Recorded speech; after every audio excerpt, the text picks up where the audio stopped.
even on small arms ammunition. That's tying the hands of their commanders at the same time that Russia is revitalizing its war effort with increased domestic military production and a lot of help from China and Iran. With the right equipment and enough of it, Ukraine can win this war. Passing this bill will allow us to transfer them more of the weapons, armored vehicles, and ammunition from our stockpiles that Ukraine needs to turn the tide.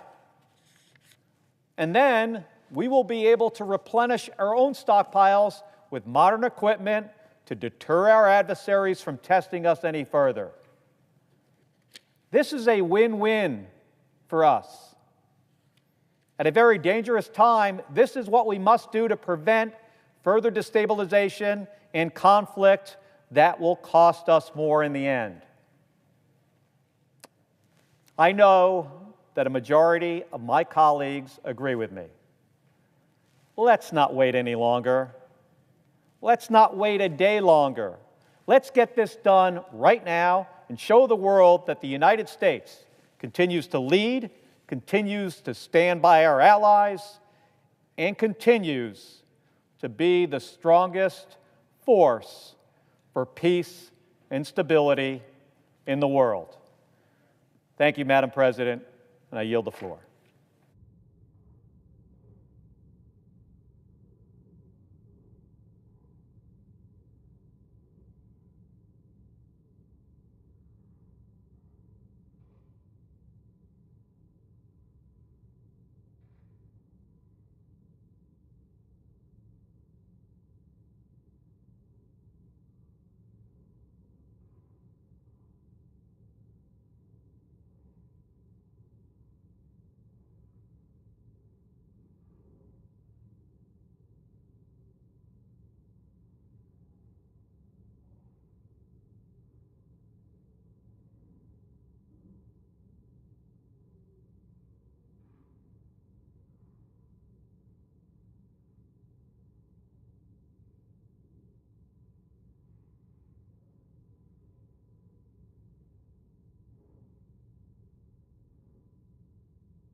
The senator from Maine is recognized.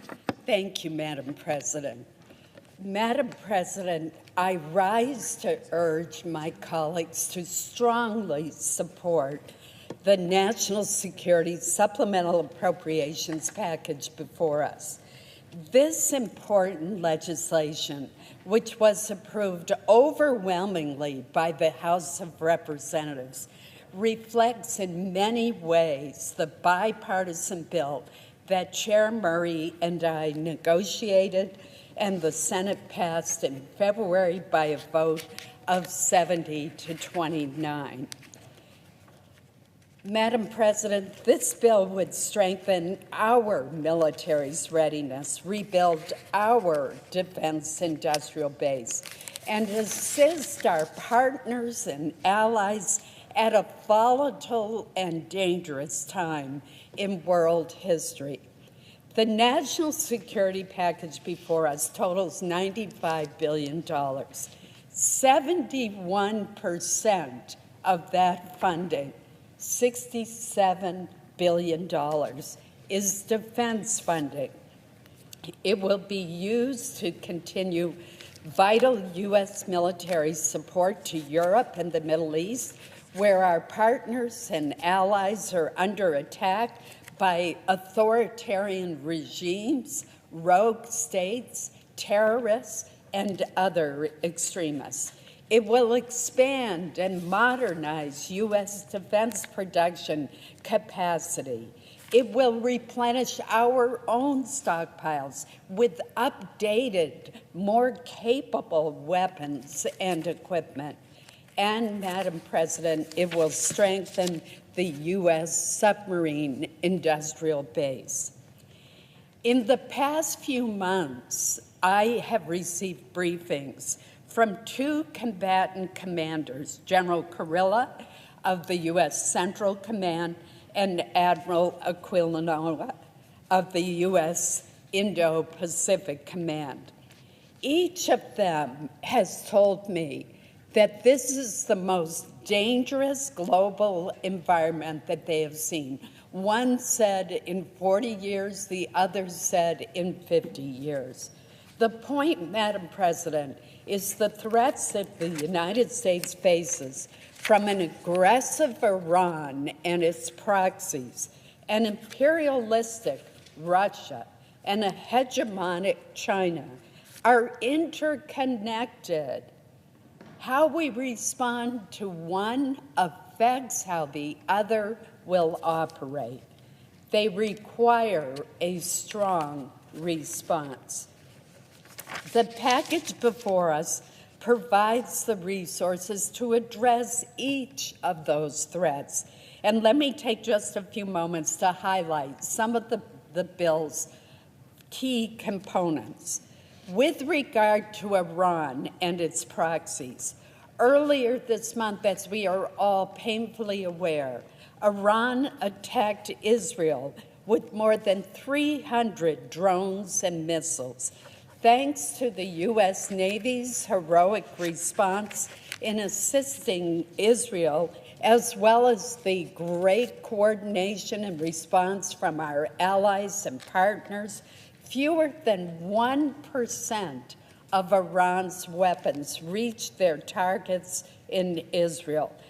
In all, more than 80 incoming drones and at least 6 missiles were intercepted by American forces, including the crews of 2 destroyers, I'm proud to say, that were built in Bath, Maine, the USS Carney and the USS Arleigh Burke.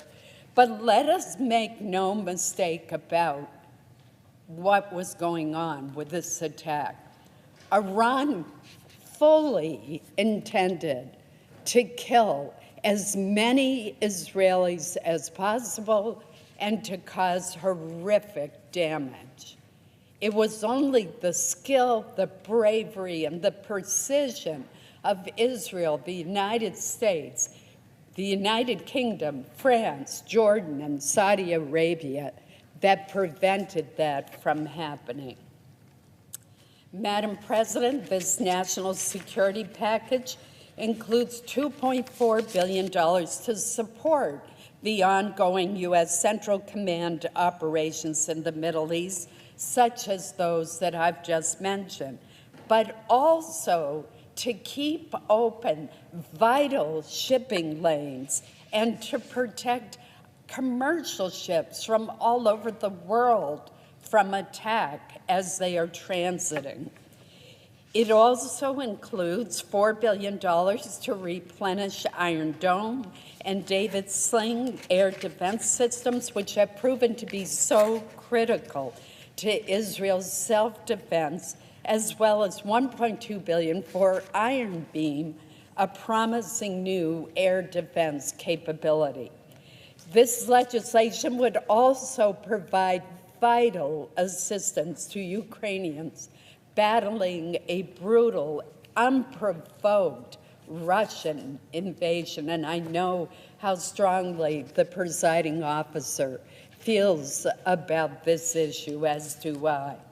It includes $15.4 billion to help Ukraine purchase American-made weapons to use in its defense, and $11.3 billion to support our service members in Poland and Germany who are helping our allies equip and train Ukrainian forces. But let me underscore an important point. It is not our troops who are dying on the Ukrainian battlefield.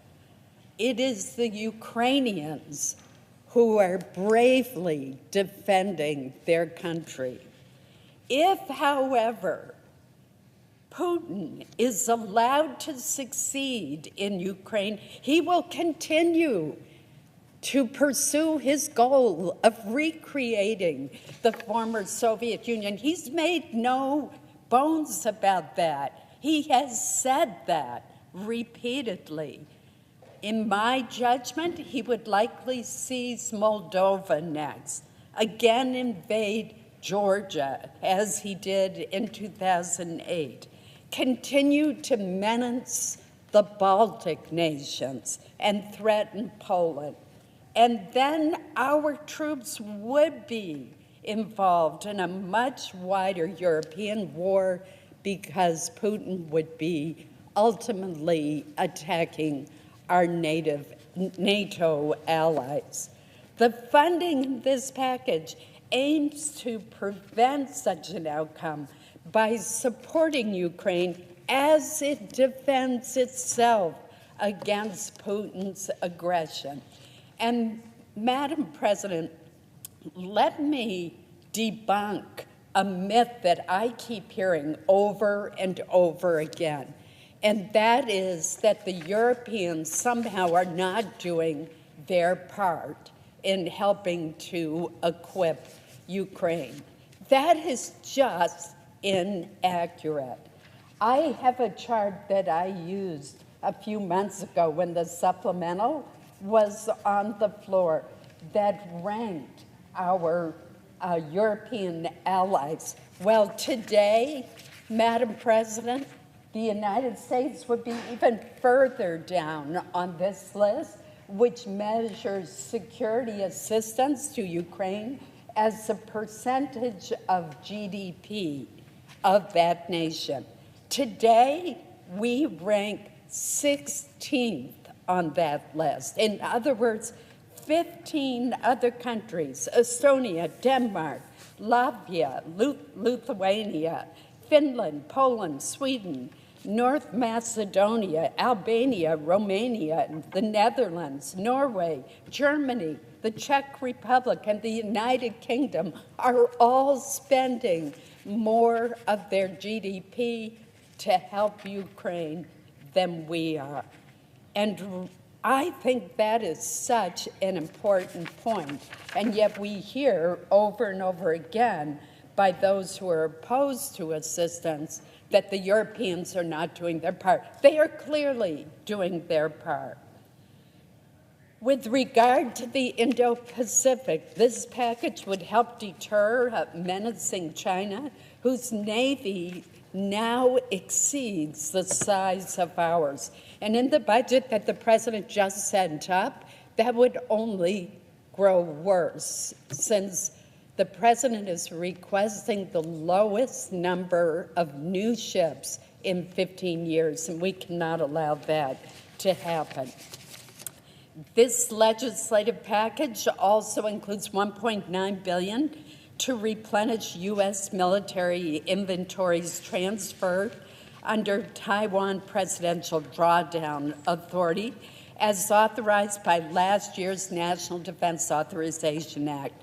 This is the fastest way for DoD to get Taiwan the weapons it needs to strengthen its own defense. The bill also includes $2 billion to provide Indo-Pacific allies and partners with American defense equipment and training, as well as $542 million for the U.S. Indo-Pacific Command's top unfunded requirements. The package includes humanitarian assistance to address global needs, such as in Sudan and Gaza.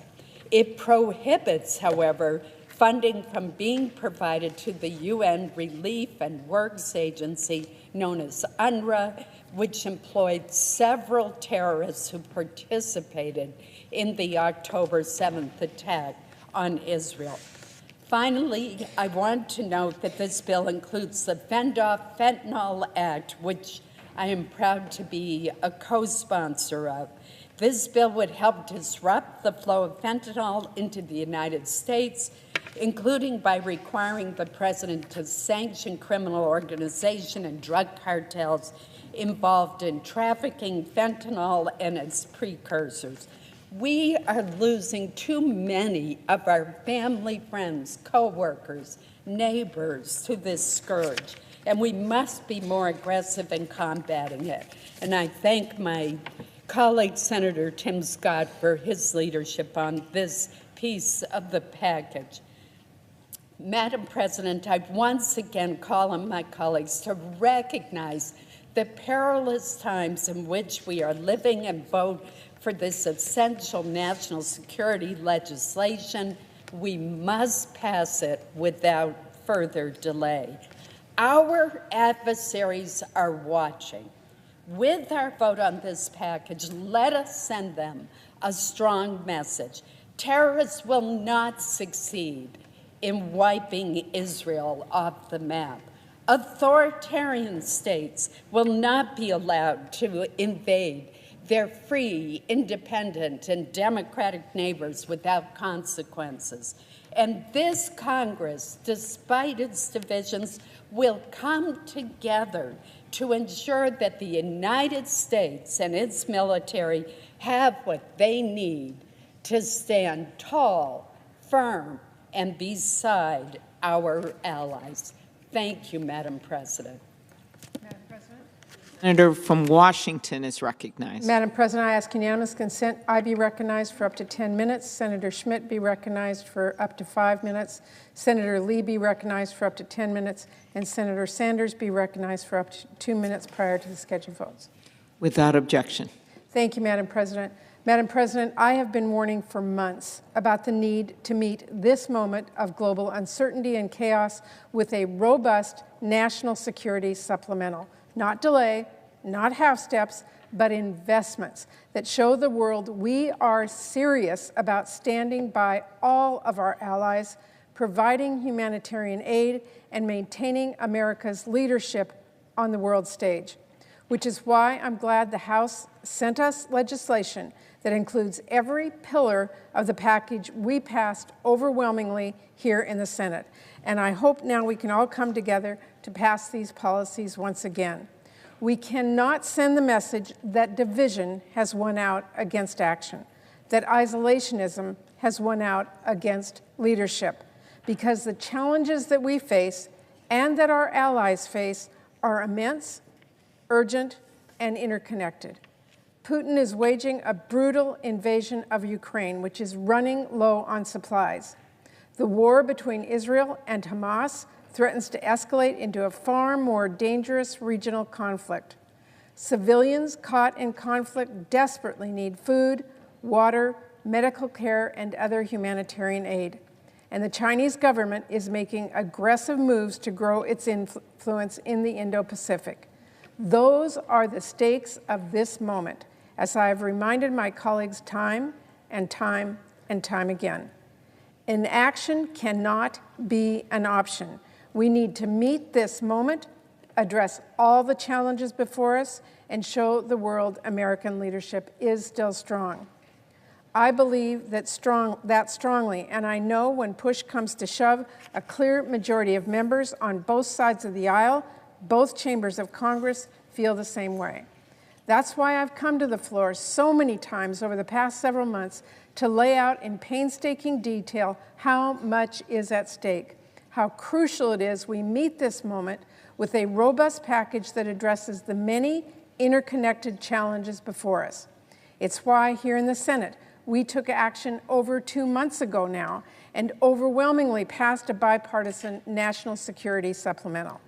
I and many others, Vice Chair Collins, Leader Schumer, Leader McConnell, all worked very hard over months to craft legislation that could pass both the Senate and the House, that both Democrats and Republicans could get behind. So I am glad we are now working to pass the National Security Supplemental the House sent over, particularly since it is materially identical to the Senate package that we cleared with such great support. Now, I have to say I'm relieved to see Speaker Johnson finally do the right thing, ignore the far right, and send us what is essentially the bill we wrote and passed months ago. But let's be clear about a few things. This delay has not been harmless. Putin's forces have been on the march. His missiles and Iranian-made drones have been striking critical Ukrainian infrastructure. We measure time in hours. Ukrainians are measuring it in how many bullets they have left, how many more missiles fall on their cities, and how much closer Putin's tanks are getting. That was clear even before I said that 2 months ago.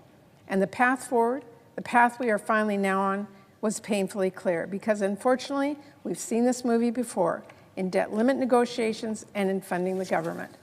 I believe Congress can actually work together. We can actually hammer out a compromise.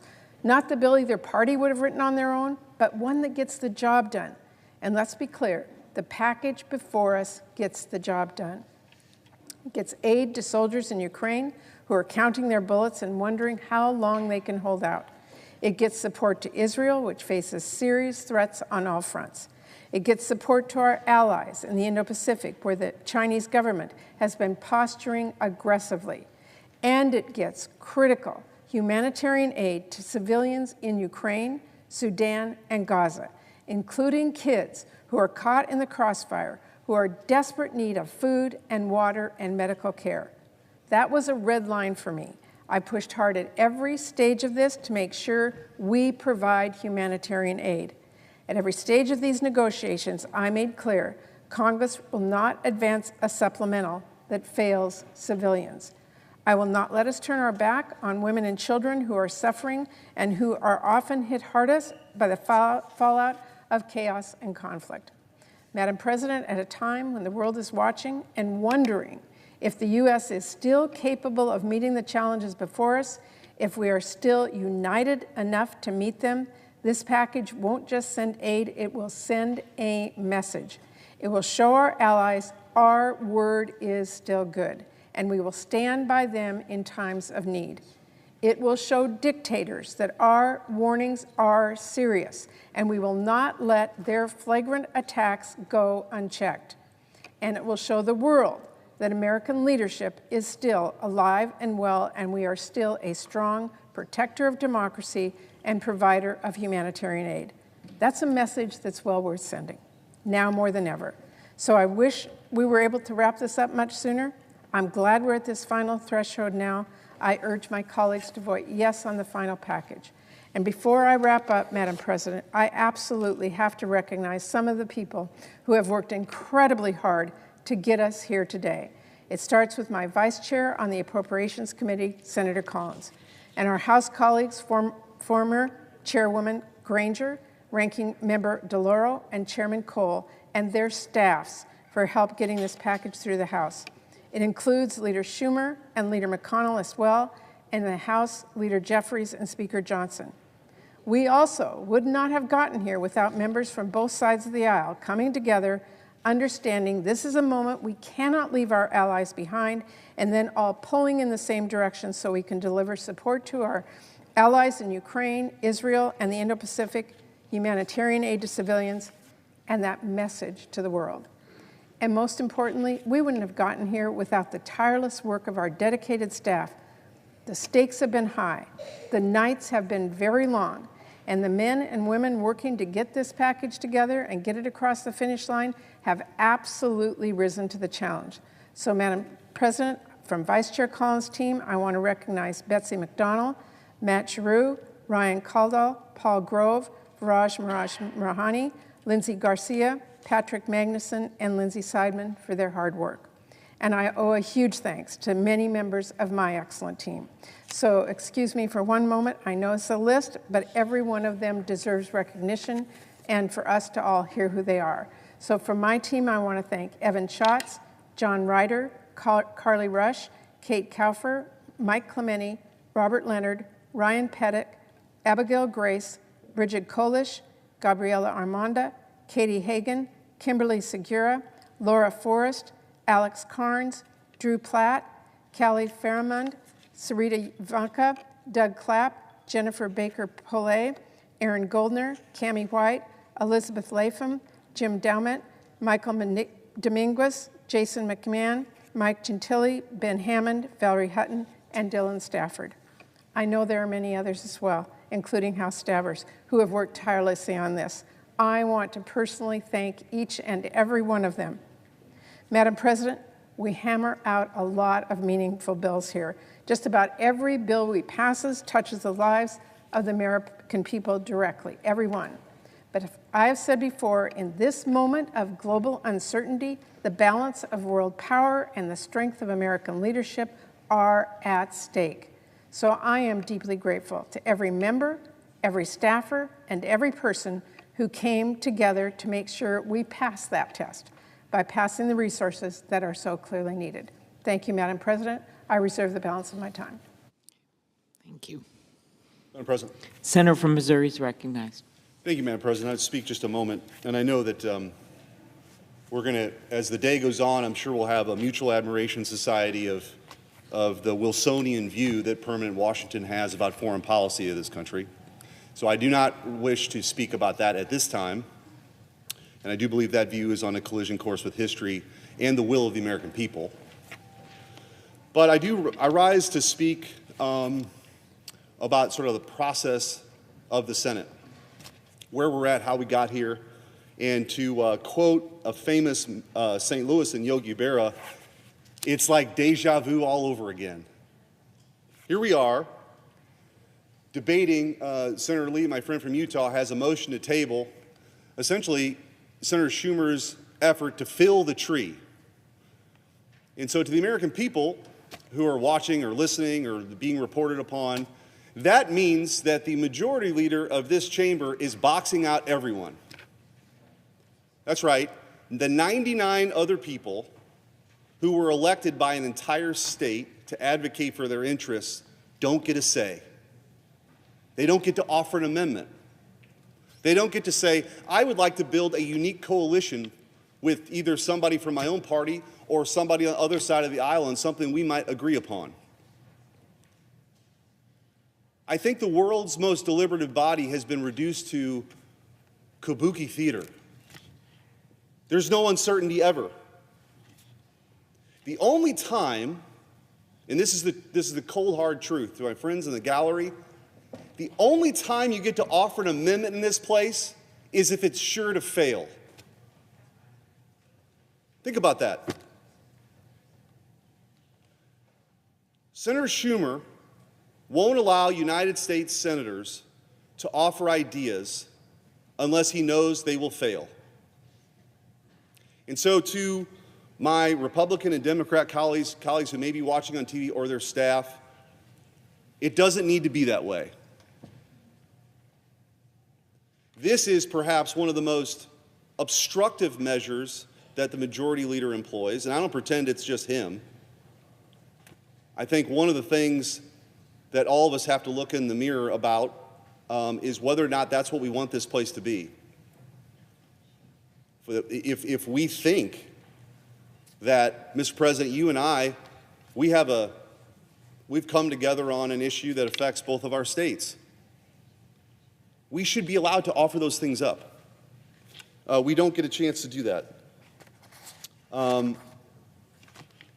Appropriation bills. I know that the Senate appropriators have worked hard on individual bills. Chuck Schumer didn't allow those bills to be debated on the floor. Never happened. We ended up with a few minibuses. That would be a great reform.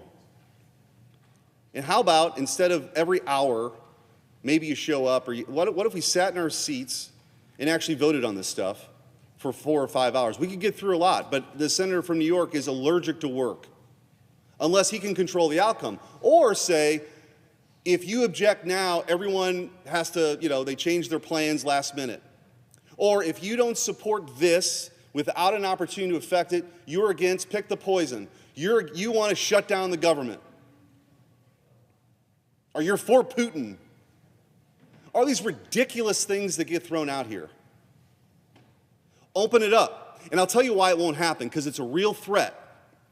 It's a threat to him. Because the idea that other senators who aren't part of, the two that get to make all the calls that we would find a different way. That's a threat to his power. Because right now, he gets to say, come to me with everything. I'll put it in some omnibus. There won't be any time to debate it. They probably won't be able to read it. But if they don't vote for it, you want to shut down the government. So, to all the senators, I would like to work with you to dislodge this concentration of power that no doubt our founders would be rolling in their graves over.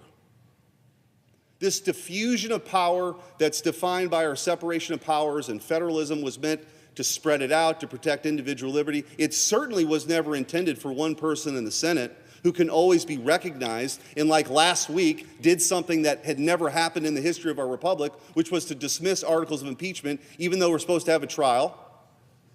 Now, granted, he had accomplices in that. Every single Democrat voted with him. But he's recognized first. He can fill the tree. There are no amendments. We have to beg to be heard, which is why I objected to that farce last week. I don't think it's becoming of United States senators to say, oh, thank you, Senator Schumer, for giving me 2 minutes to speak. Anyway, there's a better way. It's playing out again here today because we are essentially taking what the House gives us. The upper chamber is capitulating to the House to say, we can't actually affect this thing. We can't change anything. And if you do it, pick the poison. You're threatening the security of another country or something ridiculous. So with that, Mr. President, I would just hope that this is a clarion call for reform. The Senate is broken. Thank you, Mr. President. I yield back. Mr. President. Senator from Utah. Mr. President, I echo and endorse the wise comments just uttered by my friend and colleague, the distinguished senator from Missouri. What we're witnessing here is the destruction of the legislative process in the Senate. The Senate's here today preparing to vote on one of the most significant pieces of legislation this entire Congress, that is on a bill to send nearly $100 billion overseas, and senators are unable even to offer an amendment to that bill. By filling the amendment tree this afternoon, the majority leader has prevented every single member of this body from offering amendments to the legislation, any efforts to improve it.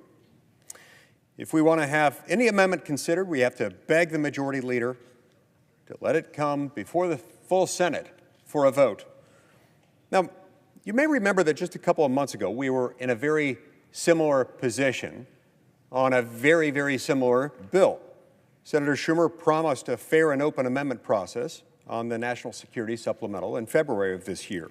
But not one amendment, not a single amendment, was considered on the Senate floor.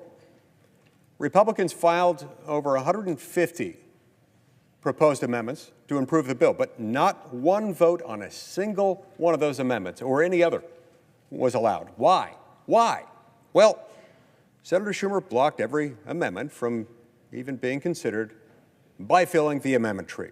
That blocked all of the other 99 senators from participating meaningfully in that process. Now, why wouldn't he want amendments? That is, after all, the hallmark characteristic of what defines us as a body. It's why we call ourselves the world's greatest deliberative legislative body. So why wouldn't he want those? Well, I think it has a lot to do with the fact that an amendment might point to some of the weaknesses in the bill, some of the defects of the bill. It might prompt members to, I don't know, slow down and ask whether this is a prudent idea to send a lot of humanitarian aid to Gaza, up to $9.5 billion of it that could go there, with minimal guardrails, where Hamas will with certainty seize it to wage war against Israel. Or if the U.S. taxpayer should be footing the bill for quote-unquote gender advisors in Ukraine's military, should they really vote for a bill that does this? That's what an amendment forces all of us to ask ourselves and decide on one particular question or another. But leadership in the Senate wants to avoid these thorny questions that might rock the boat. Leadership wants to ram this bill through the Senate with minimal debate and perhaps no amendments, because they know that aspects of it, especially the $60 billion for Ukraine, are massively controversial with the American people, those who elected us, those who pay taxes to fund these efforts. Now, my colleagues and I are working in good faith to reach a unanimous consent agreement to bring forward a handful of amendments and set up a standalone vote in exchange for expediting the passage of the bill. We nearly had that agreement locked in late Friday night. An agreement to vote on just 2 amendments and 1 standalone bill. But a couple of senators on the other side of the aisle panicked and started objecting to any and all agreements. They panicked because they knew that one of those items set up as part of the UC, the standalone legislation to redesignate the Houthis as a foreign terrorist organization, this amendment offered up by my friend and colleague, the senator from Texas, might actually pass. Remember, this is the same entity that's been firing on U.S. forces in the region and those of our allies, and yet they couldn't let that happen. Democrats will agree only to amendments that they find politically palatable or no, will not pass. Now, it's not always been this way in the Senate. When I first joined this body in 2011 as a new member, individual members could call up our amendments freely and then make them pending. And the Senate would then have to dispose of them, as it does with pending amendments, either by voting them in, voting them out, up or down, or by a motion to table or reject them. But members had to vote. They had to take ownership for their opinions in public. They had to let their constituents know where they stood. Today, the majority leader hides the ball from the public by filling the amendment tree, ensuring that the amendments that he and his party dislike will never see the light of day. This is a circus. It's a madhouse. Filling the amendment tree isn't about creating an orderly process. It's about limiting real debate. When we had an open process, when members could call up their amendments and make them pending on most bills, it actually sped up consideration of a bill. Members knew that they'd have a fair shot in the debate eventually, so they'd be more cooperative. They'd be more willing to collapse time, wait until the next bill to offer their amendment, or take a motion to table as a proxy for their amendment vote. But in today's Senate, we do nothing on the floor for hours while members and staff hide in the cloakroom and argue about what we can and cannot vote for.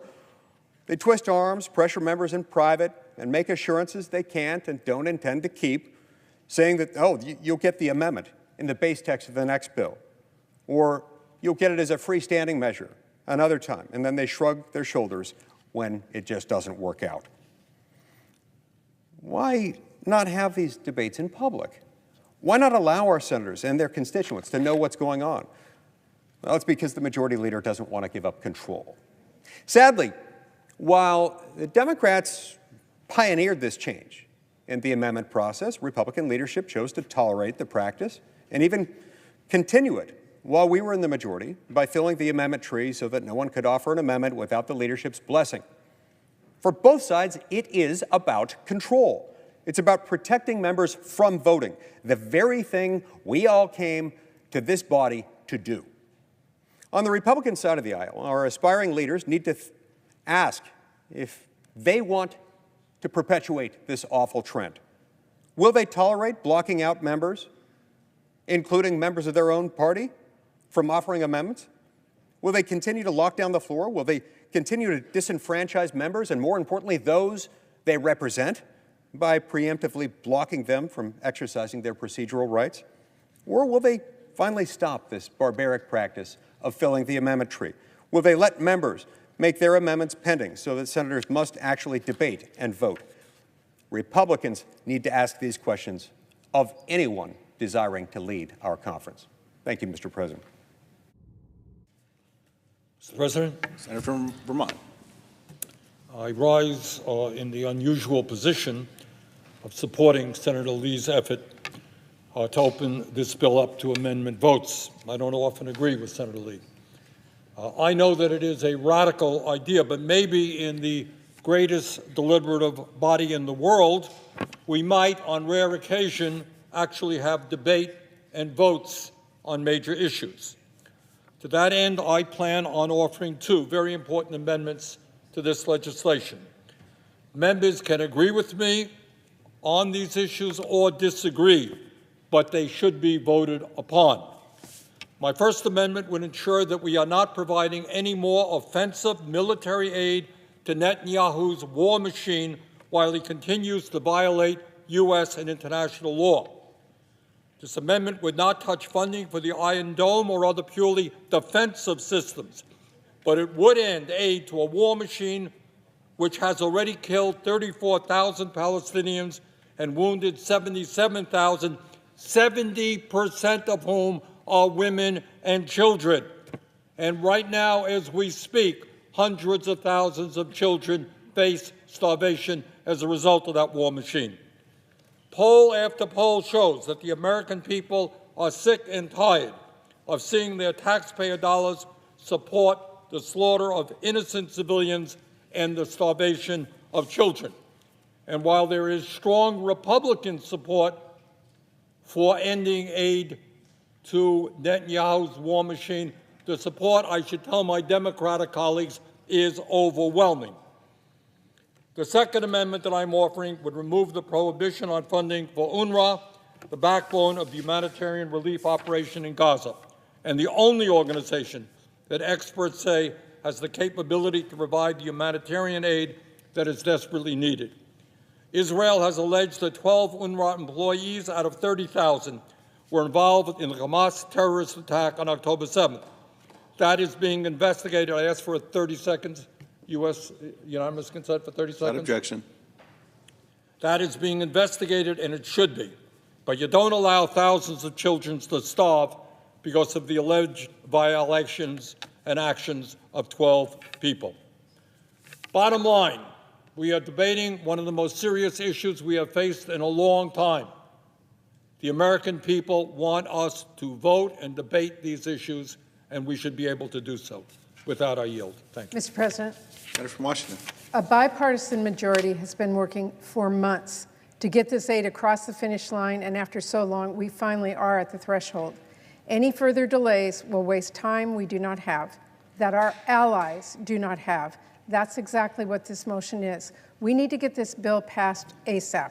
Let's remember, this bill is essentially the same bill we already passed overwhelmingly 2 months ago. There is no reason, no excuse for delay, not when bombs are falling on our allies, not when civilians, including kids, are suffering and starving, not when the world is watching to see if America is still united enough to lead. I urge my colleagues to vote no on the tabling motion. Mr. President. Senator from Utah. Mr. President, we just heard the astounding claim that it would be, quote, a waste of time to allow individual senators to come here and do what they were elected to do, which is to offer improvements to pending legislation. We're not a rubber stamp for the House. We're not a rubber stamp for either party's leadership in either chamber. We're United States senators, and we should be able to vote as such. And so I'm asking for the support of my colleagues in tabling the amendment tree so that we can have the fair and open process that Senator Schumer promised the last time we addressed the National Security Supplemental. If we table the tree, members could actually finally be able to call up their amendments on the floor instead of begging Senator Schumer to give his blessing for their consideration.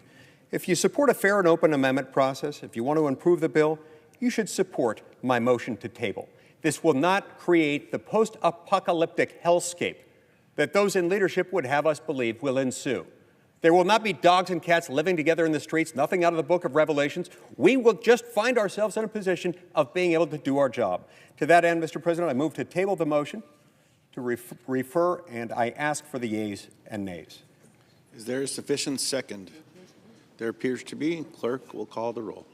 Ms. Baldwin, Mr. Barrasso, Mr. Bennett, Mrs. Blackburn, Mr. Blumenthal, Mr. Booker, Mr. Bozeman, Mr. Braun, Mrs. Britt, Mr. Brown, Mr. Budd, Ms. Butler, Ms. Cantwell, Mrs. Capito, Mr. Cardin.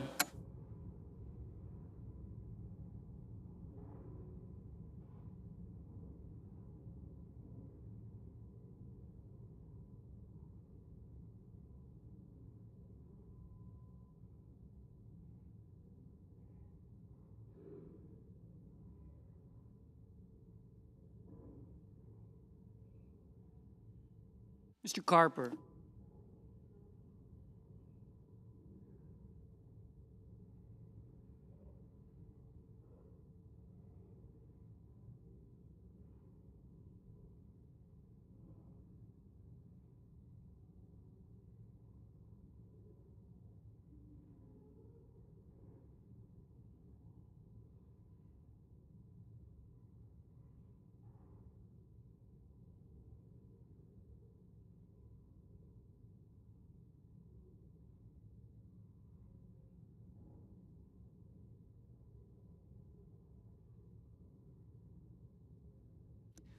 Mr. Casey, Mr. Cassidy, Ms. Collins, Mr. Coons, Mr. Cornyn, Ms. Cortez Masto,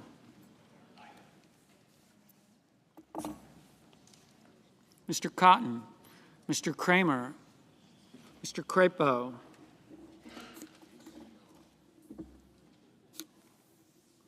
Mr. Cruz, Mr. Daines, Ms. Duckworth, Mr. Durbin, Ms. Ernst, Mr. Fetterman, Mrs. Fisher, Mrs. Gillibrand, Mr. Graham, Mr. Grassley, Mr. Haggerty, Ms. Hassan, Mr. Hawley, Mr. Heinrich, Mr. Hickenlooper, Ms. Hirono,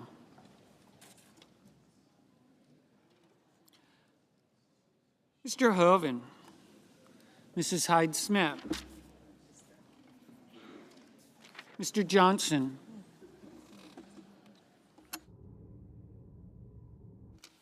Mr. Kane, Mr. Kelly, Mr. Kennedy, Mr. King, Ms. Klobuchar, Mr. Langford, Mr. Lee, Mr. Lujan,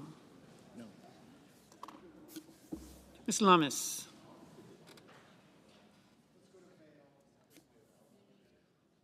Mr. Manchin, Mr. Markey, Mr. Marshall, Mr. McConnell, Mr. Menendez,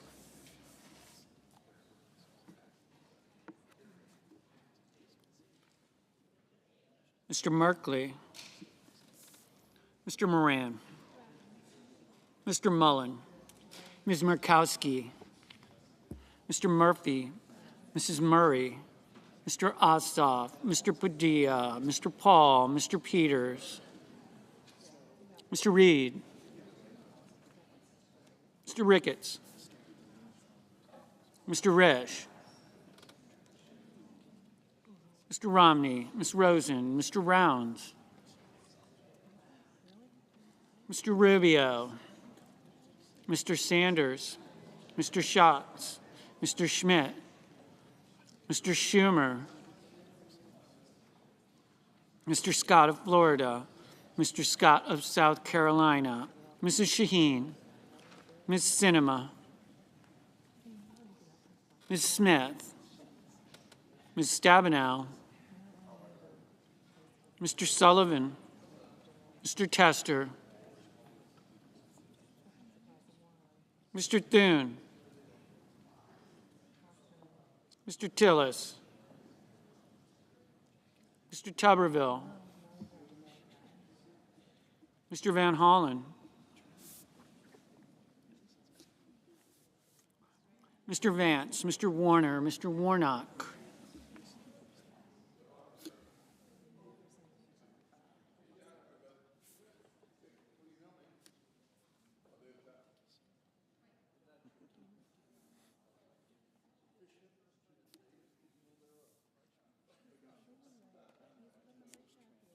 Ms. Warren, Mr. Welch, Mr. Whitehouse, Mr. Wicker, Mr. Wyden, Mr. Young.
Senators voting in the affirmative: Britt, Cornyn, Crapo, Daines, Lee, Mullen, Sanders, Schmidt, Scott of South Carolina, Tillis, Vance. Senators voting in the negative: Cantwell, Cardin, Casey, Heinrich, Kane, King, Lujan, Manchin, Murray, Padilla, Reed, Schatz, Smith, Stabenow.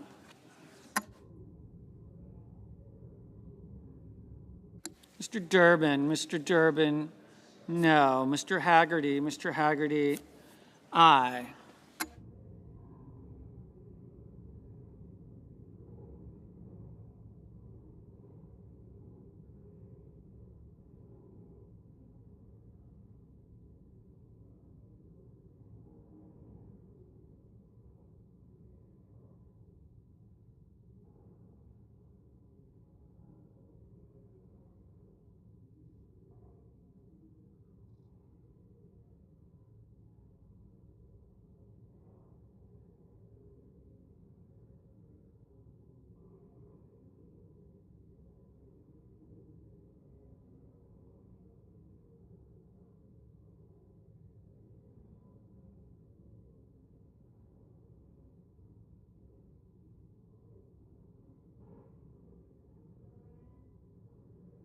Mrs. Gillibrand, no.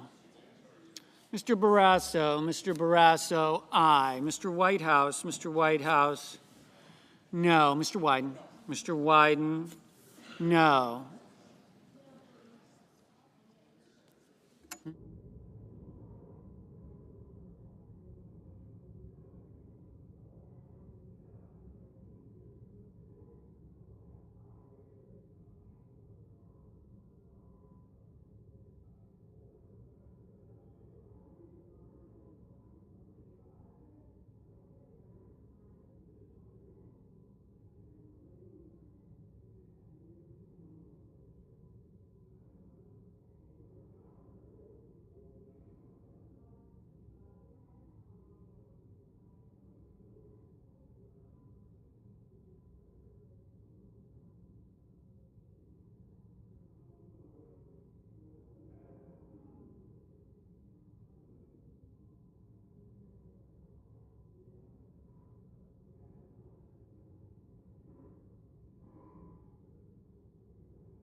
Ms. Hassan, no.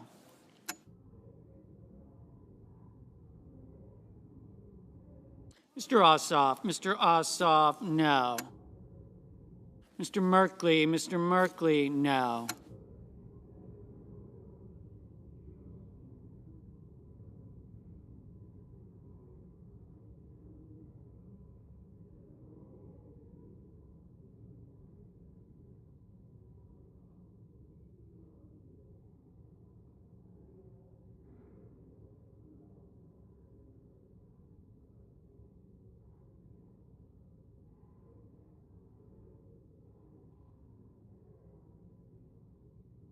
Mr. Scott of Florida, aye.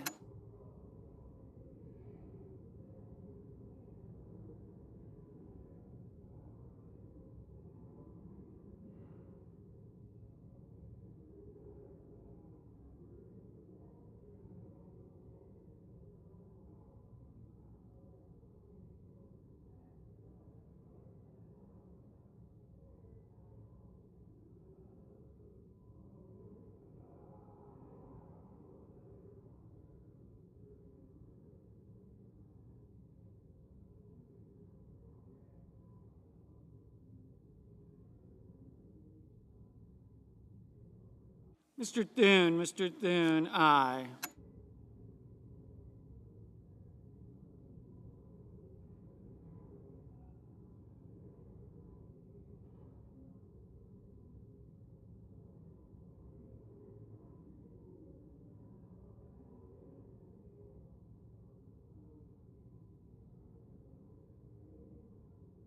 Mr. Kelly, no.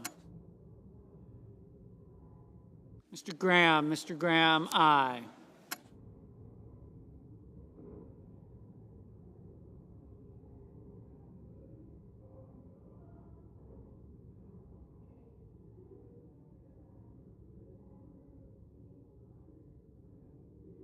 Mr. Rubio, aye.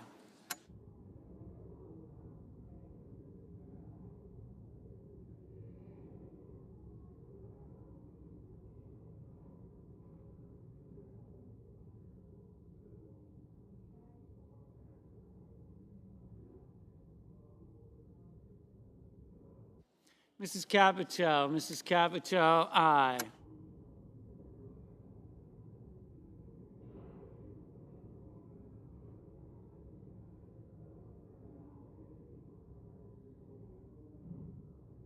Mr. Langford, aye.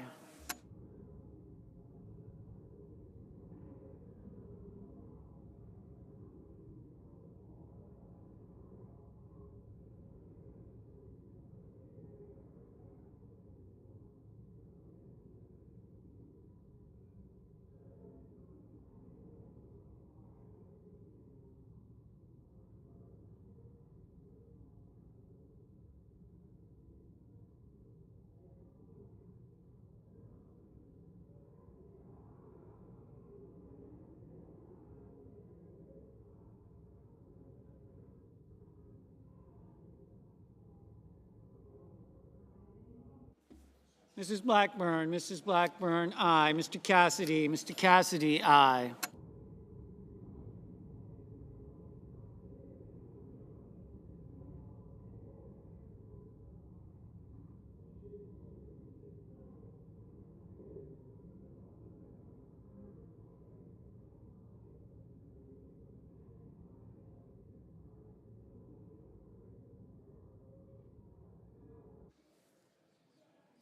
Mr. Young, aye. Mr. Hickenlooper, no.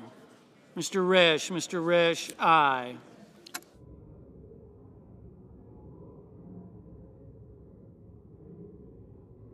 Ms. Baldwin, no.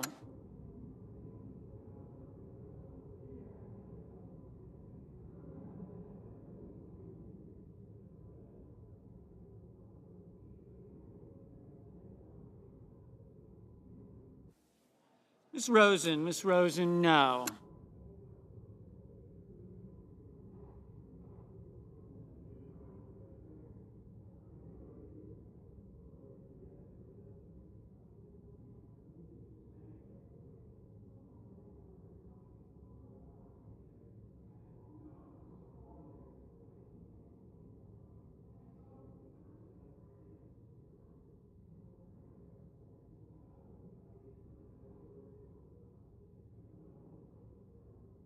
Mr. Romney, aye.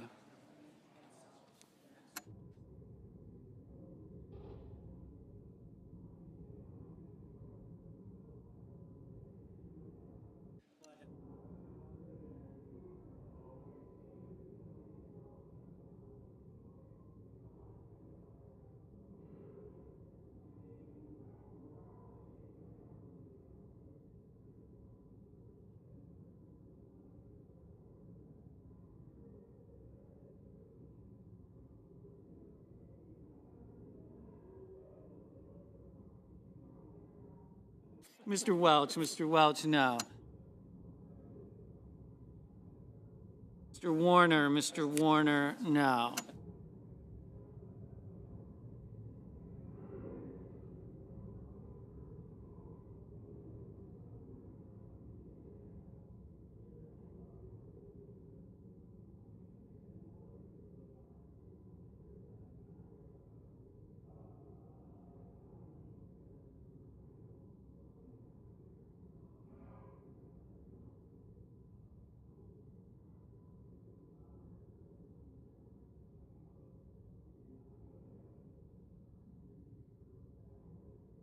Mr. Schumer, no.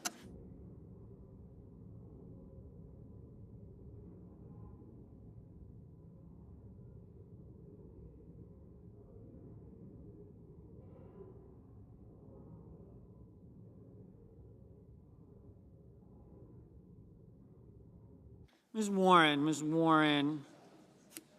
no.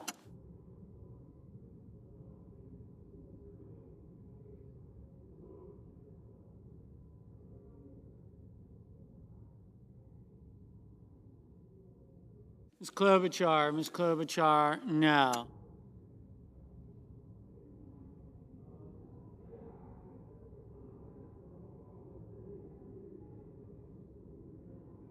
Ms. Sinema, no.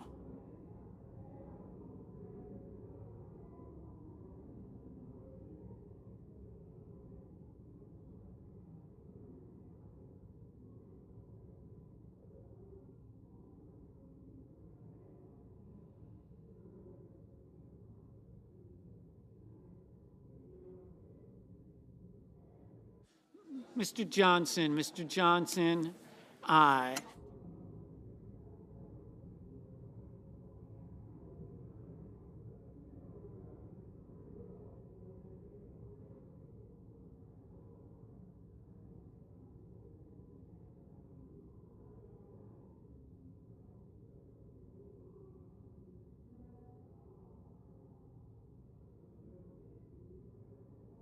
Mr. Fetterman, no. Mrs. Fisher, aye.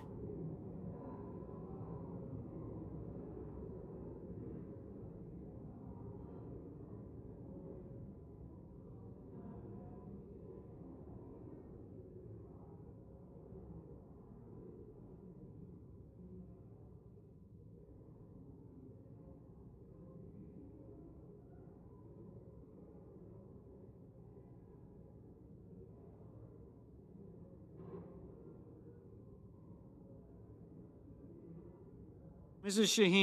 Shaheen, no.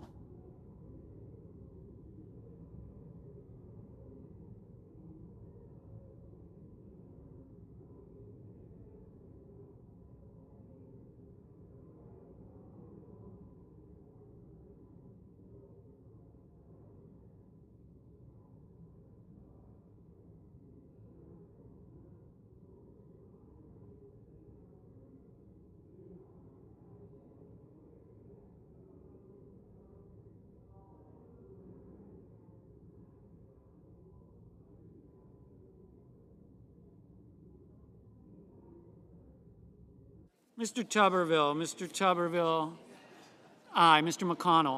McConnell, aye.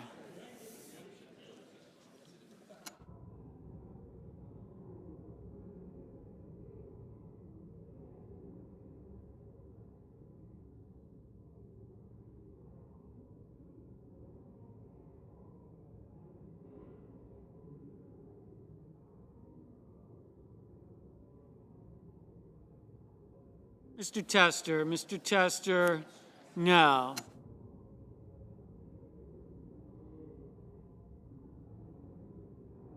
Mr. Bozeman, aye.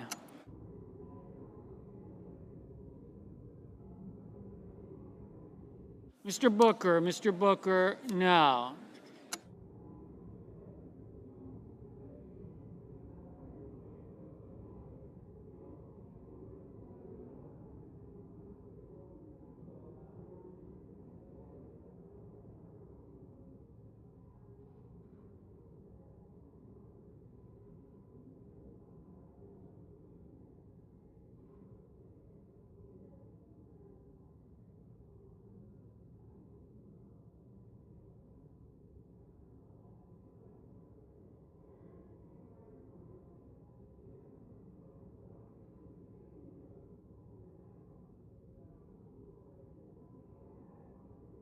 Mr. Marshall, aye.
Mr.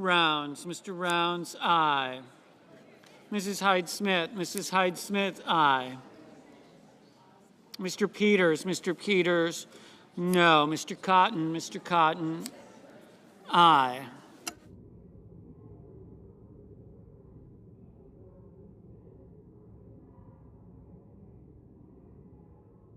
Mr. Kramer, aye.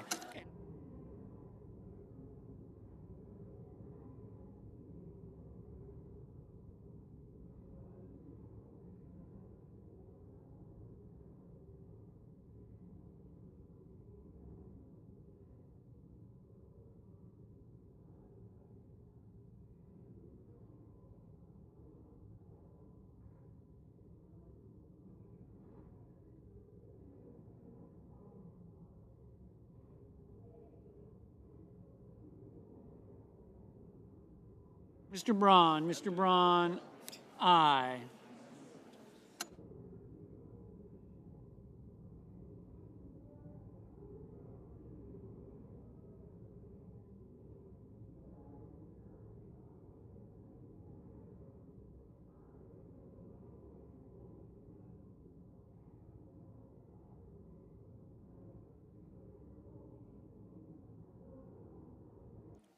Mr. Markey, no.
Ms. Duckworth, no. Mr. Hoven, aye.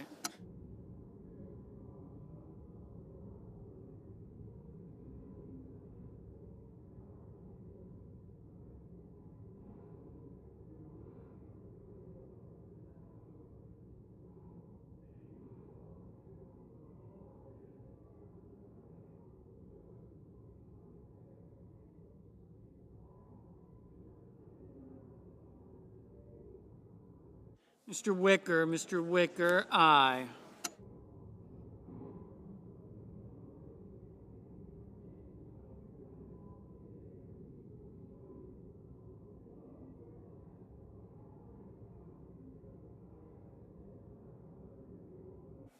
Mr. Brown, no.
Mr.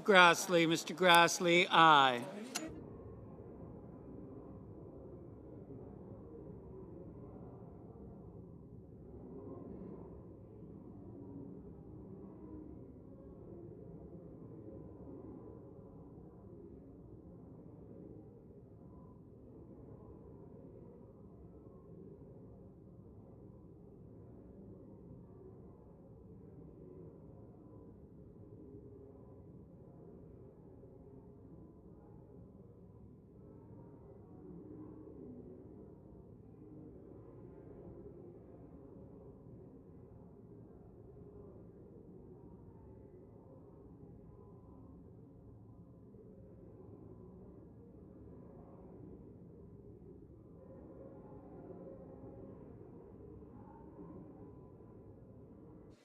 Ms. Arono, no.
Mr. Ricketts, aye.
Mr. Moran, aye.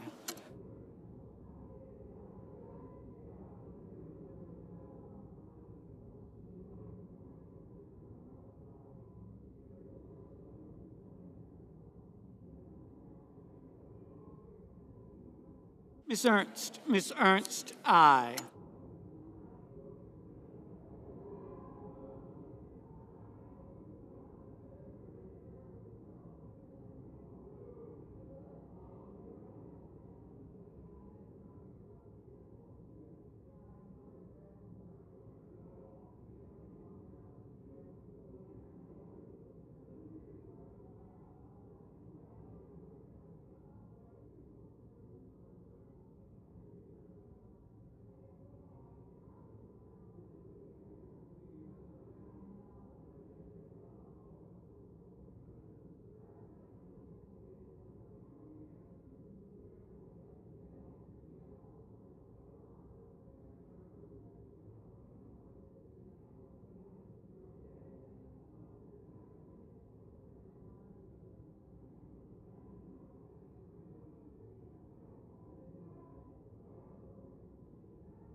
Mr. Bennett, no. Mr. Menendez, no.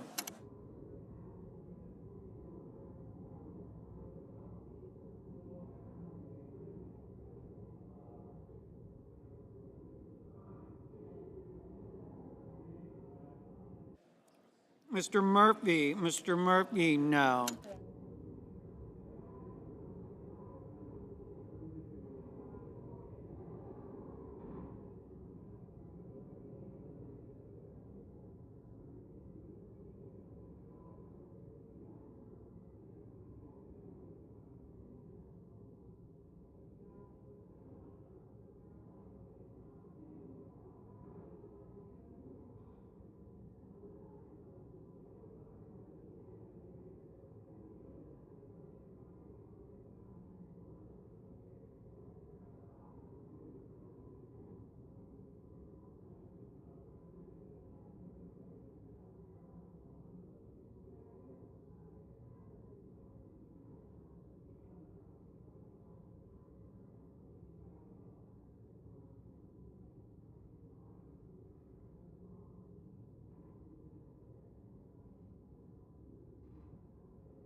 Ms. Cortez Masto, no. Ms. Butler, no. Mr. Kennedy, aye.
Mr.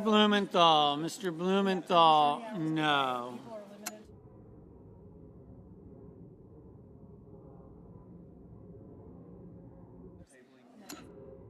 Mr. Budd, aye.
Ms. Collins?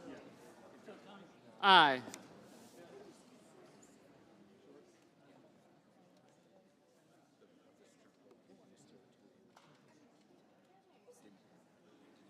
Mr. Cruz, aye.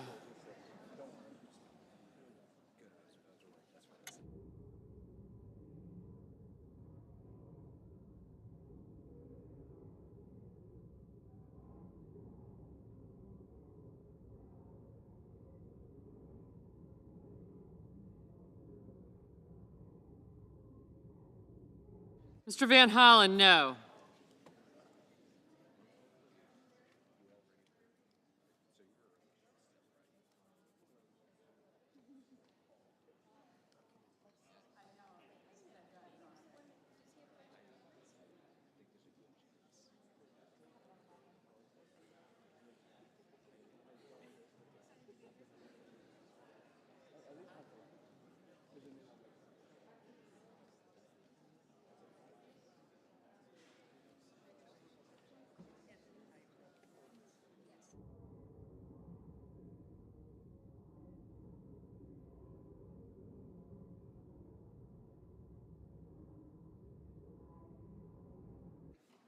Mr. Warnock, no. Mr. Coons, no.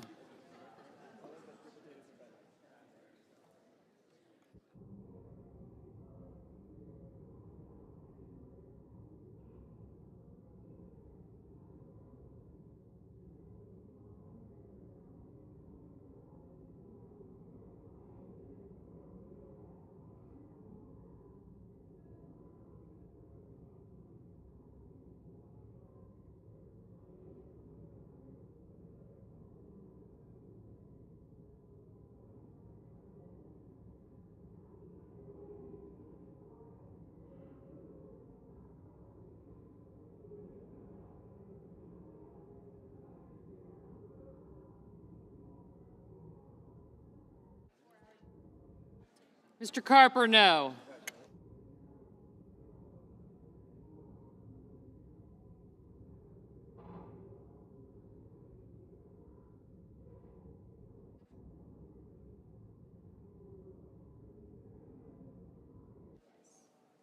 Ms. Murkowski, aye.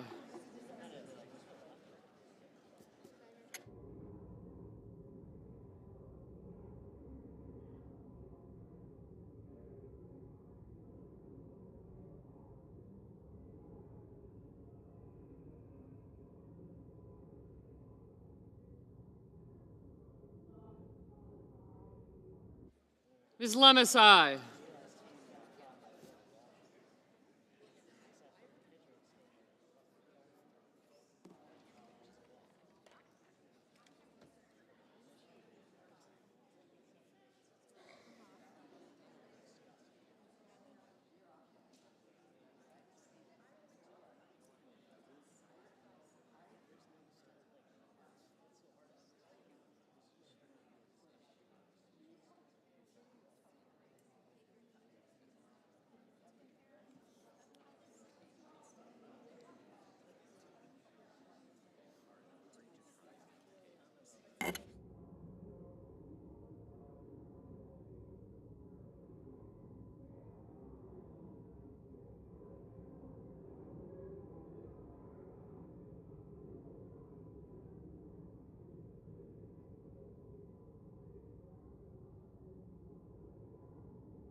Mr. Sullivan, aye.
On this vote, the nays are 48. On this vote, the yeas are 48, the nays are 50. The motion is not agreed to. Mr. President, The Majority Leader. I ask unanimous consent the mandatory quorum call with respect to the cloture motion on the House message to accompany H.R. 815 be waived. Is there objection? Without objection. Yeas and nays. Clerk will report the motion to vote cloture. Cloture motion. We, the undersigned senators, in accordance with the provisions of Rule 22 of the Standing Rules of the Senate, do hereby move to bring to a closed debate on the motion to concur in the House amendment to the Senate amendment to H.R. 815, an act to amend Title 38 United States Code and so forth and for other purposes, signed by 18 senators. By unanimous consent, the mandatory quorum call has been waived. The question is it the sense of the Senate that debate on the motion to concur in the House amendment to the Senate amendment to H.R. 815, an act to amend Title 38 United States Code to make certain improvements relating to the eligibility of veterans to receive reimbursement for emergency treatment furnished through the Veterans Community Care Program and for other purposes shall be brought to a close. The yeas and nays are mandatory under the rule. The clerk will call the roll. Ms. Baldwin, Mr. Barrasso, Mr. Bennett.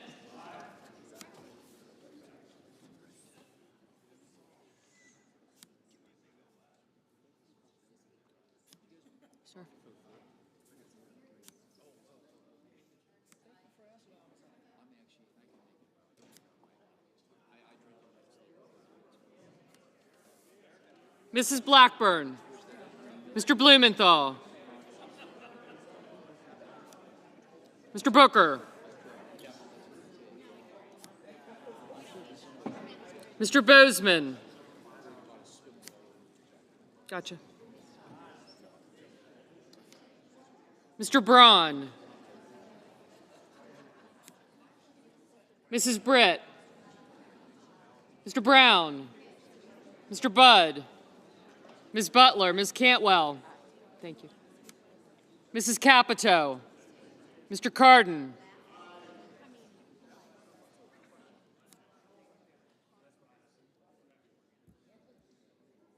thanks. Mr. Carper, Mr. Casey, got her. Mr. Cassidy, Ms. Collins, Mr. Coons, Mr. Cornyn,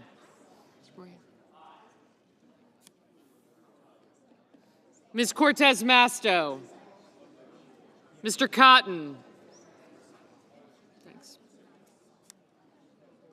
Mr. Kramer,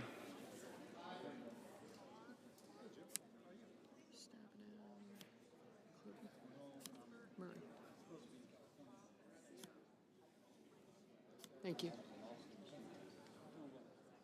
Mr. Crapo. Yep.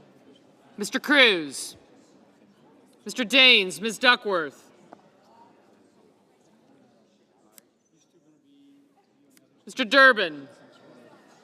Ms. Ernst, Mr. Fetterman. Mrs. Fisher. Mrs. Gillibrand.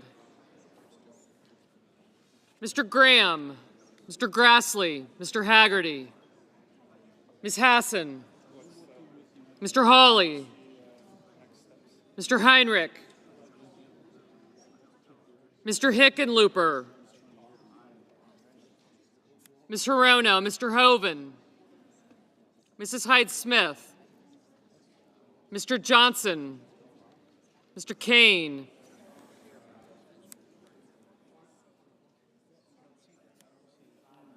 Mr. Kelly, Mr. Kennedy, Mr. King, Ms. Klobuchar, Mr. Langford, Mr. Lee, Mr. Lujan, Ms. Lummis, Mr. Manchin, Mr. Markey, Mr. Marshall, Mr. McConnell, Mr. Menendez, Mr. Merkley, Mr. Moran, Mr. Mullen, yes, sir. Ms. Murkowski, Mr. Murphy, Mrs. Murray, Mr. Ossoff, Mr. Padilla, Mr. Paul, Mr. Peters, Mr. Reed, Mr. Ricketts, Mr. Risch, Mr. Romney, thanks. Ms. Rosen, Mr. Rounds, Mr. Rubio, Mr. Sanders, Mr. Schatz, Mr. Schmidt, Mr. Schumer, Mr. Scott of Florida, Mr. Scott of South Carolina, Mrs. Shaheen, Ms. Sinema, Ms. Smith, Ms. Stabenow, Mr. Sullivan, Mr. Tester, Mr. Thune, Mr. Tillis. No. Mr. Tuberville, Mr. Van Hollen, Mr. Vance, Mr. Warner, Mr. Warnock, Ms. Warren, Mr. Welch, Mr. Whitehouse, Mr. Wicker, Mr. Wyden, Mr. Young,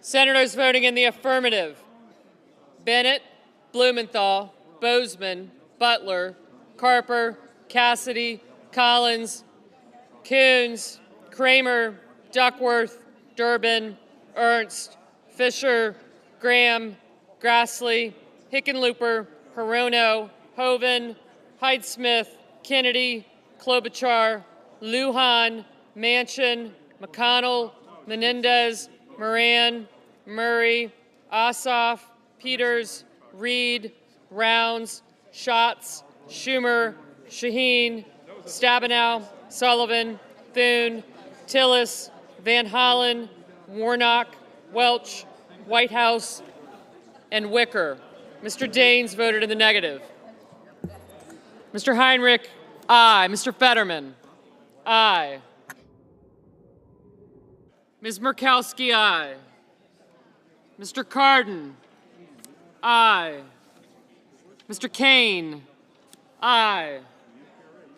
Mr. King, aye. Mr. Lee, no. Mr. Booker, aye.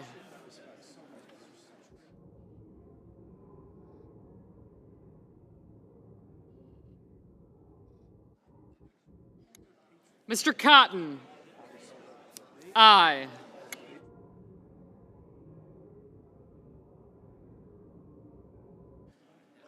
Mr. Murphy, aye.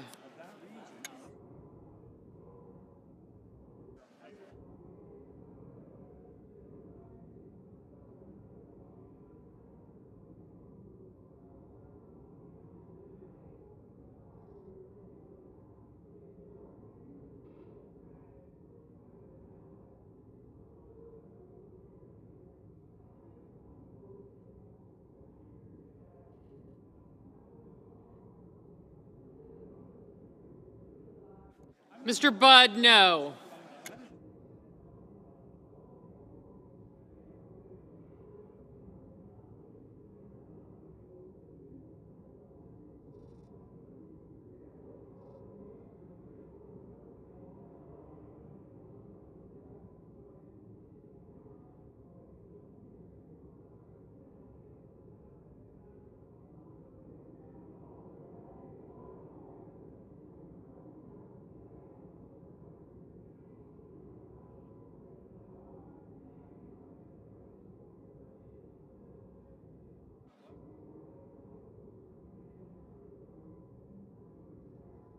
Ms. Baldwin, aye.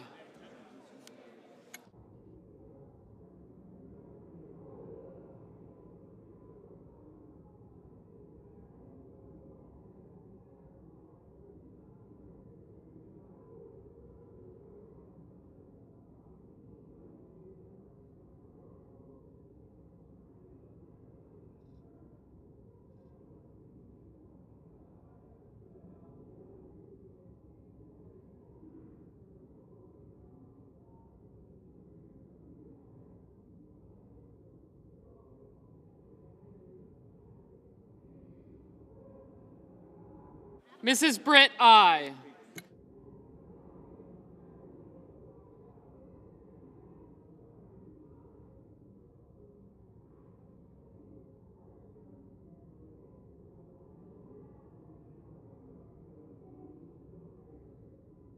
Mr. Ricketts, aye.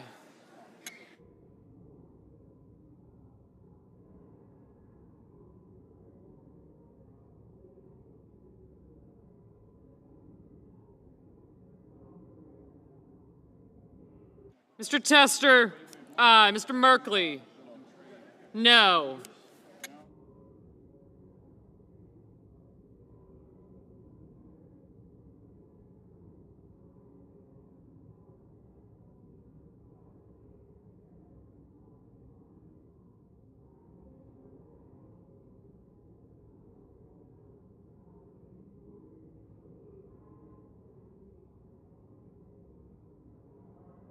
Mr. Crapo, aye.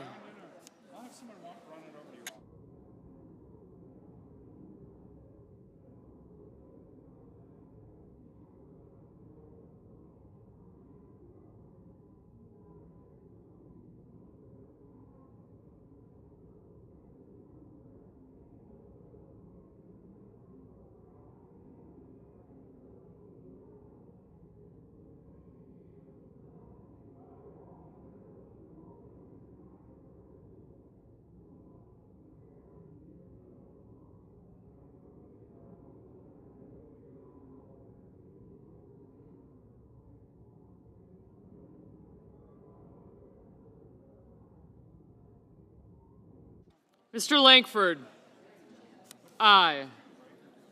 Mr. Rubio, no.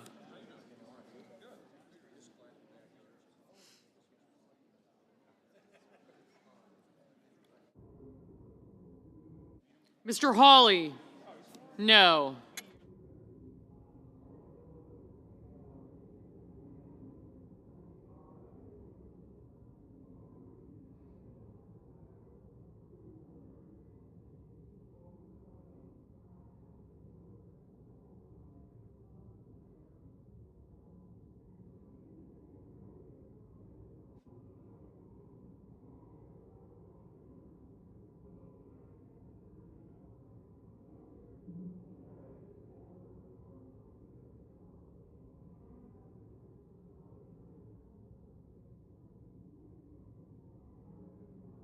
Ms. Lummis, no.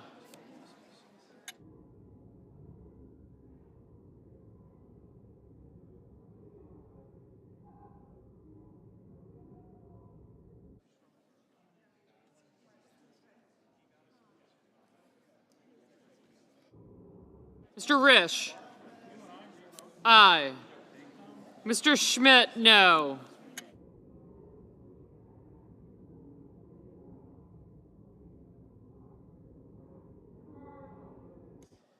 Mr. Marshall, no.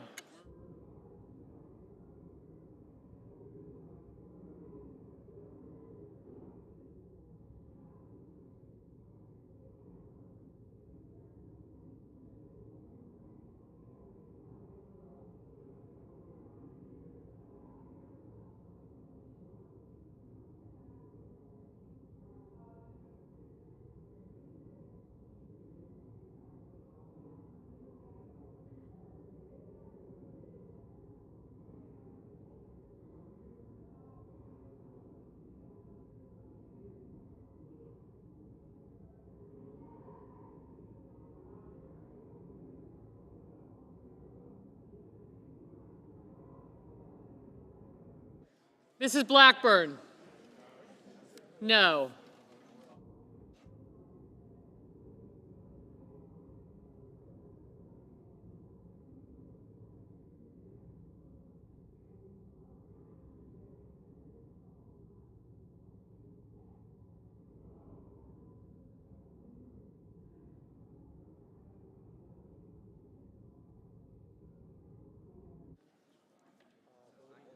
Mr. Sanders, no.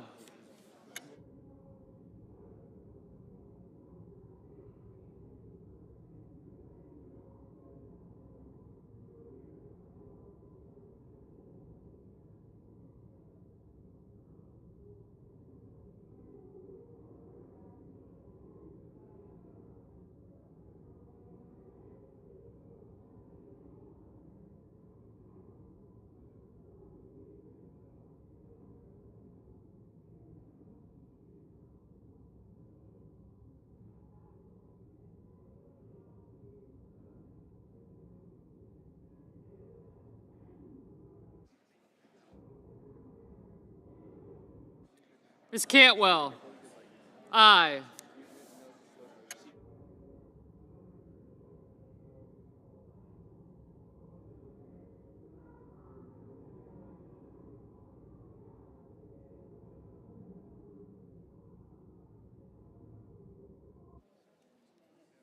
Mr. Wyden? Aye. Mr. Casey? Aye. Ms. Sinema? Aye.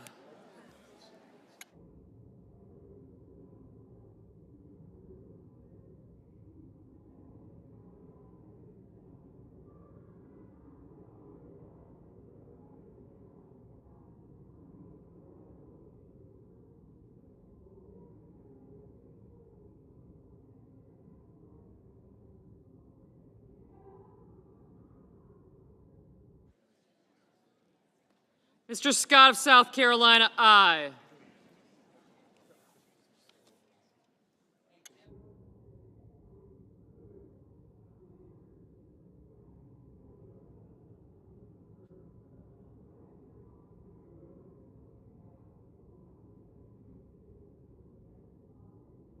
Mr. Kelly? Aye. Mr. Tuberville? No.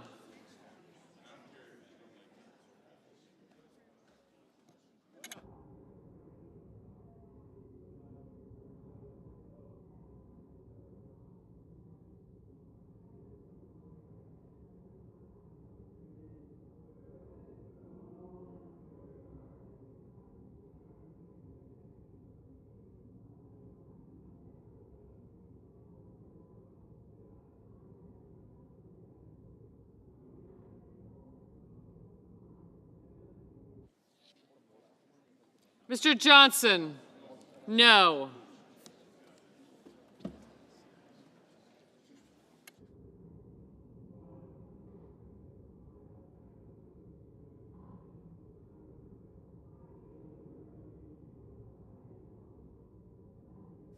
Mrs. Capito? Aye.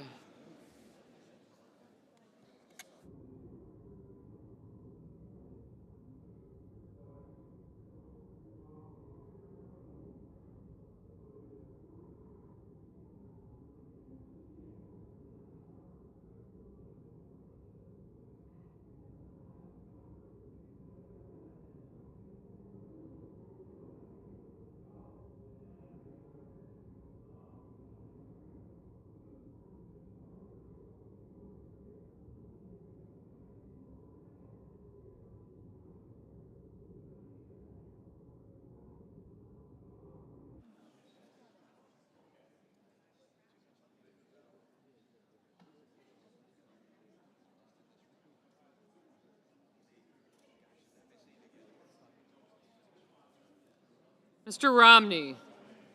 No. Mr. Romney? Aye. Ms. Rosen? Aye.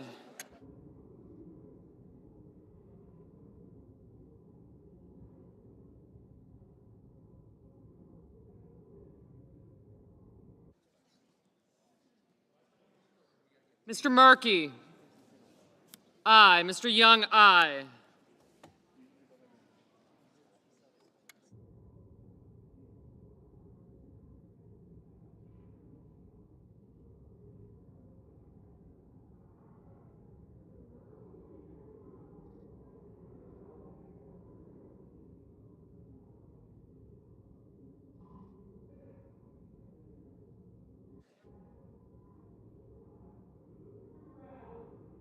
Mr. Brown? Aye.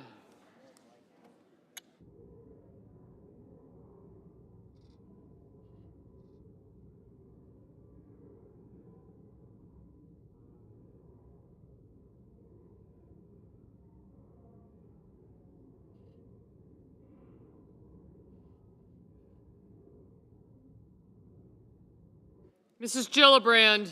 Aye.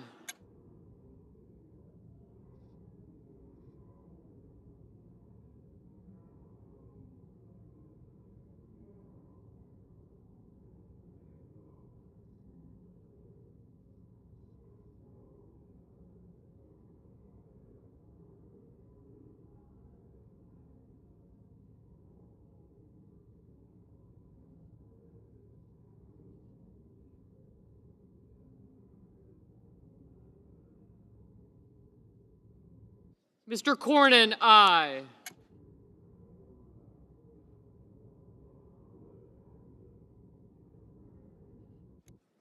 Ms. Cortez Masto, aye.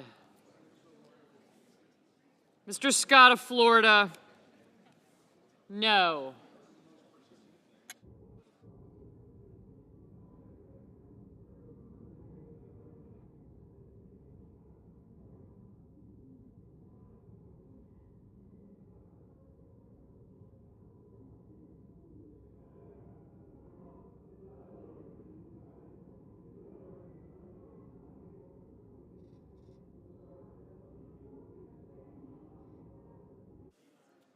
Mr. Cruz, no.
Mr. Haggerty, no.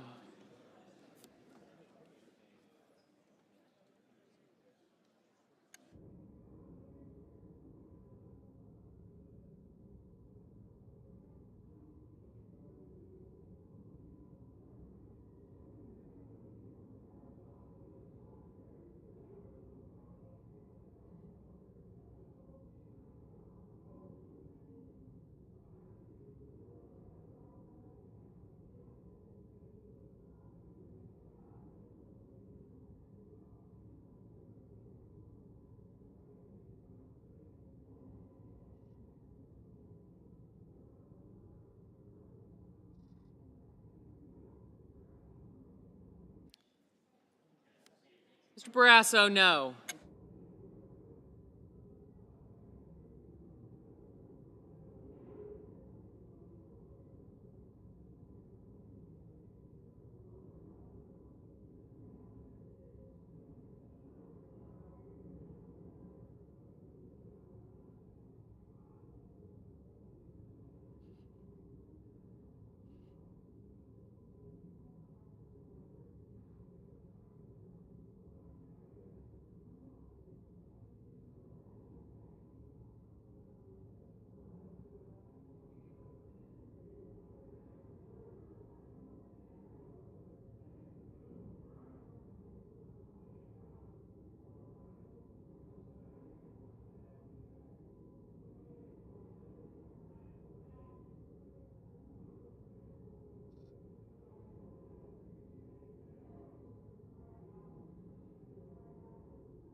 Mr. Warner, aye.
Mr. Braun?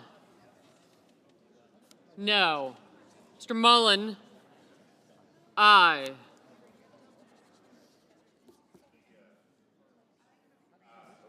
Mr. Padilla, aye.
Ms. Hassan? Aye. Oh, I'm sorry. Ms. Smith, aye.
Ms. Warren?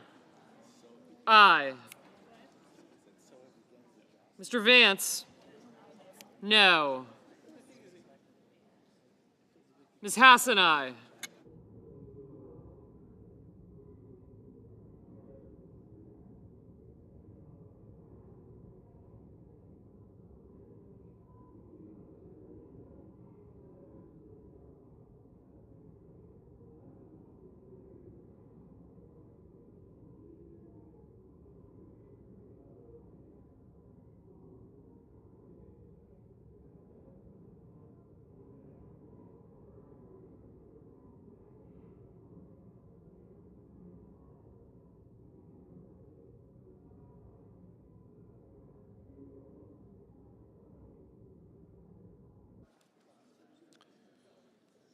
On this vote, the yeas are 80, the nays are 19.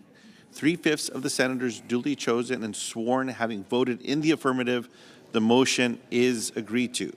Cloture having been invoked, the motion to refer and the amendments pending thereto fall. Mr. President. The majority leader. Could we have some order, please, Mr. President? Members will take their conversations outside. Mr. President, today, the Senate sends a unified message to the entire world. America will always defend democracy in its hour of need. We tell our allies, we will stand with you. We tell our adversaries, don't mess with us. We tell the world, we will do everything to defend democracy and our way of life. In a resounding bipartisan vote, the relentless work of 6 long months has paid off. Congress is sending the supplemental to President Biden's desk. Getting this done was one of the greatest achievements the Senate has faced in years, perhaps decades. A lot of people inside and outside the Congress wanted this package to fail. But today, those in Congress who stand on the side of democracy are winning the day. To our friends in Ukraine, to our allies in NATO, to our allies in Israel, and to civilians around the world in need of help, help is on the way. To our friends in Ukraine, America will deliver more ammo and air defenses and basic supplies that you need to resist Putin on the battlefield.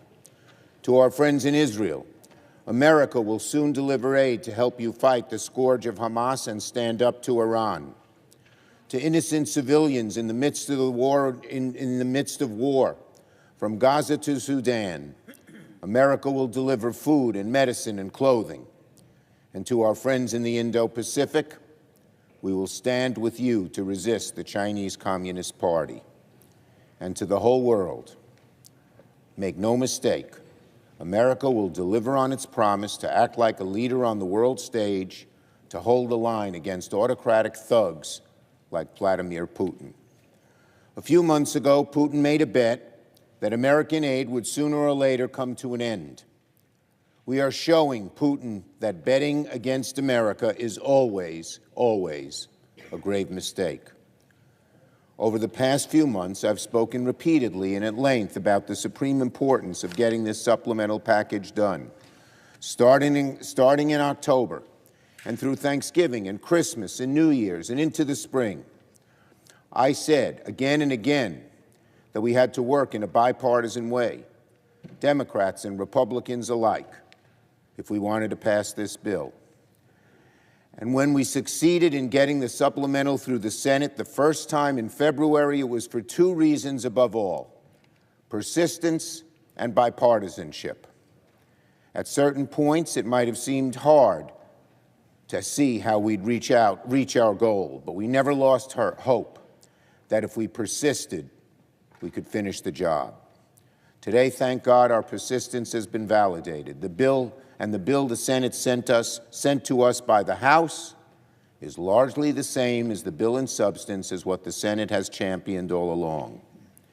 It wasn't easy to reach this point, but today's outcome yet confirms another thing we've stressed from the beginning of this Congress. In divided government, the only way to ever get things done is bipartisanship.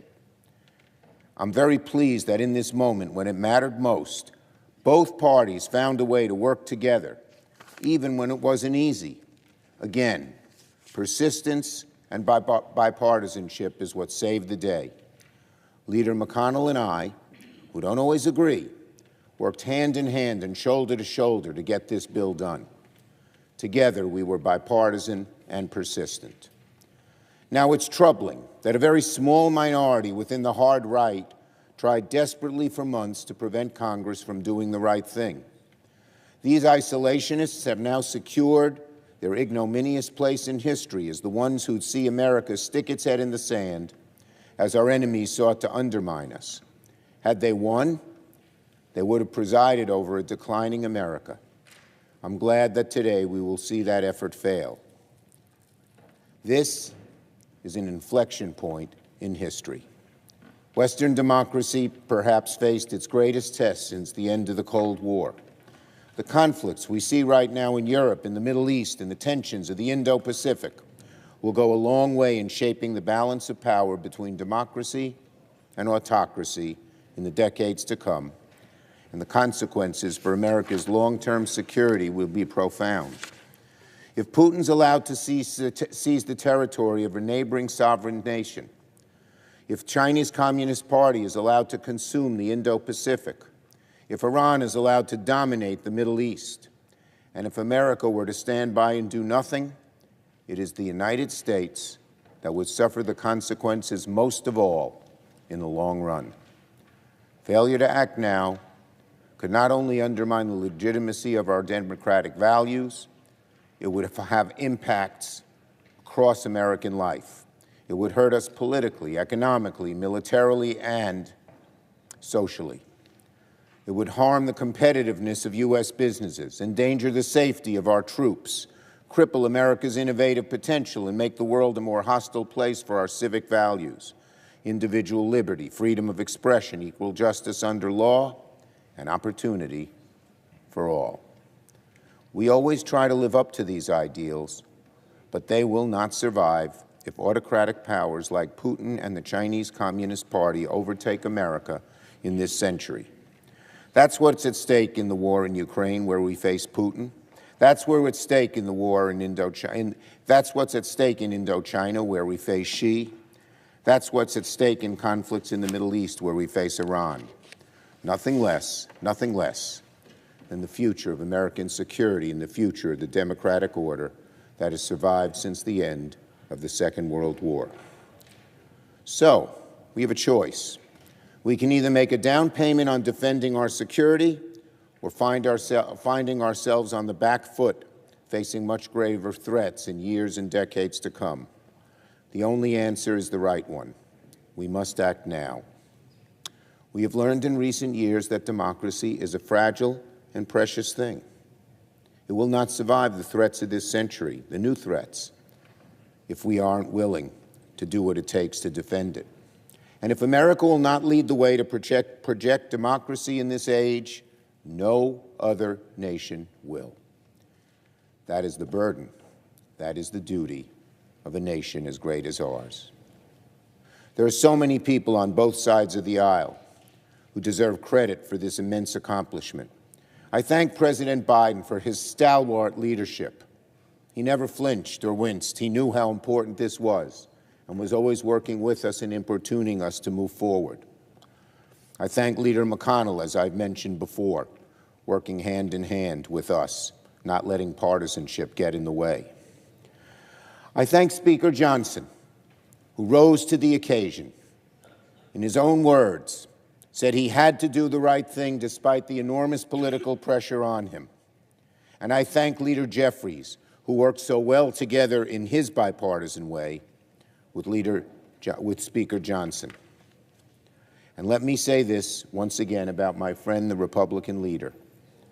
We were of one mind to get this bill done. It was our bipartisanship, our linking of arms together, that got this large and difficult bill through the Congress, despite many political ideologues who wanted to bring it down. Bipartisanship once again prevailed, and I thank him for his leadership. I want to thank my Senate colleagues, particularly in my caucus. The dedication and unity and strength that you have shown has made this possible. I was able, as leader, to work with the Republican leader in the House, the Speaker, the minority leader in the House, and the President, because I knew I had our full caucus behind us, strongly, fervently. The speeches that we heard at our Tuesday lunches, made by many who are sitting here, would make every American proud. And I thank you, thank you, thank you for that. For the past 6 months, our friends and allies across the world have been watching what's been going on in Congress and asking themselves the same thing. Will America stand by her friends to face down the forces of autocracy? Will America follow through on its commitment to be a leader on the world stage and safeguard the cause of democracy? Will America summon the strength to come together, overcome the centrifugal pull of partisanship, and rise once again to meet the magnitude of the moment? Today, with both parties working together, the Senate answers these questions with a thunderous and resounding yes. I yield the floor.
President. Senator from Washington. Mr. President, I rise to urge my colleagues to pass this important legislation, and I want to thank Leader Schumer for his tremendous leadership on this entire package. It's amazing his dedication and support to getting this done. Really held steadfast. Our caucus, as he just described, and so many of our colleagues on both sides of the aisle. I also want to thank Senator Murray for her continued leadership on appropriations bills. This supplemental will supply Ukraine with desperately needed equipment and weapons and training and logistics. For 2 years, the Ukrainian people have shown courage and resilience, enabling them to resist Russian aggression. And as just described by our leader, it would be disastrous for our national security and democracy and human rights if we had not supported them. This bill also continues to support American taxpayers by authorizing the President to use an estimated $5 billion in frozen Russian assets. These assets will help pay for Ukraine's reconstruction, and it designates the U.S. economic assistance, which Ukrainians will have to pay back once they have repelled the Russian situation. The supplemental also includes support for our Middle East ally, Israel, including support to make sure that just like this past few days in shooting down 99% of missile drones attacked by Iran, it also includes $9 billion of humanitarian aid for Gaza and for people caught in conflicts around the world. These conflicts have taken an immeasurable toll on the Palestinian and Ukrainian people. This supplemental also contains a range of sanctions that will make it harder for each of Israel's and Iran and Hamas to finance Israel's adversaries to finance their operations. It contains the SHIP Act, which requires the President to impose sanctions against individuals and companies that knowingly help evade oil sanctions.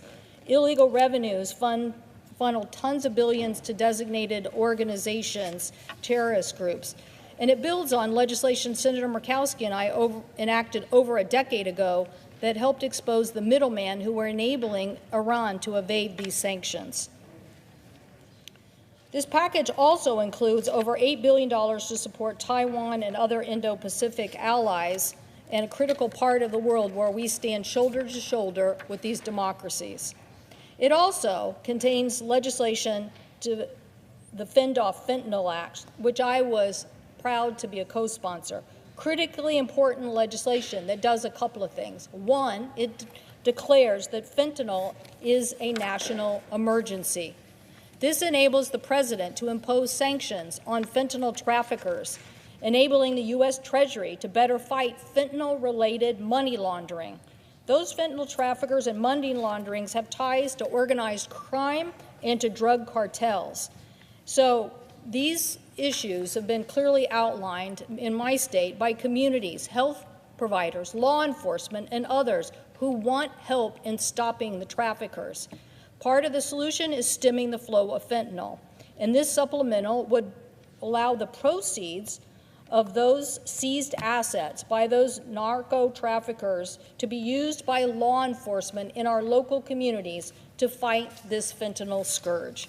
We must give our communities all the tools they can to stop this product from flooding across our borders, and this legislation will do just that.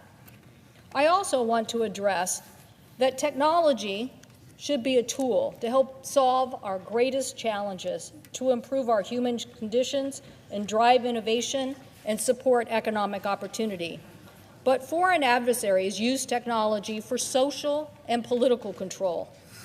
There is no individual right to privacy or freedom of speech in these autocracies. U.S. media companies are not allowed to operate in China. In fact, China leads the world in using surveillance and censorship to keep tabs on its own population and to repress dissident. Governments that respect freedom of speech do not build back doors into hardware or software, into apps on phones, or into laptops. Backdoors allow foreign adversaries to target vulnerable Americans based on their username or sensitive data. Backdoors allow foreign adversaries to use proxy bots to bombard vulnerable populations, Americans, with harmful content or even to blackmail people. The U.S. Department of Justice has stated, quote, hostile foreign powers are weaponizing bulk data and the power of artificial intelligence to target Americans, end quote. I do not want technology in the United States used this way. I want the United States to work with our most sophisticated technology countries, like-minded democracies, places like Japan, South Korea, our European allies, and set the global standard for technology and data protection. I want to see a technology NATO, one in which our allies come together and say there cannot be a government backdoor to any hardware or software if it wants to see a global adoption rate. We should have a trusted framework for cross-border data flows, as been discussed by the Organization for Economic Cooperation and Development and the G7. And criteria for trusted data flow should include commitments to democratic governance, the rule of law, and the protection of property rights and free speech. I believe in trade, and I want trade. And I believe that business is for business. But business is not for business when foreign adversaries weaponize data, weaponize technology, and weaponize into approaches that hurt Americans. I want to yield to my colleague, the chairman of the Senate Intelligence Committee, for his perspective on why this legislation before us is so important. Mr. President. Senator from Virginia. Mr. President, first of all, I want to agree with my friend, the chairman of the Commerce Committee, on the issues he's already outlined, whether it be the need for aid for Ukraine, support for Israel, humanitarian aid for Gaza, our necessary funding that's taking place for the Indo-Pacific, and obviously legislation that we've all supported on fending off fentanyl. But I want to particularly commend her for her comments she's made on these technology issues. You know, over the last 7 years, as vice chair and now chairman of the Intelligence Committee, I've spent an awful lot of time looking at what I think is one of the most significant intelligence failures of the last half century. And that was the failure we had to anticipate and disrupt Russian efforts to meddle in our elections. Since that time, though, we've seen a wide spectrum of foreign adversaries who've tried to copy the Russian playbook. But don't just take it from me.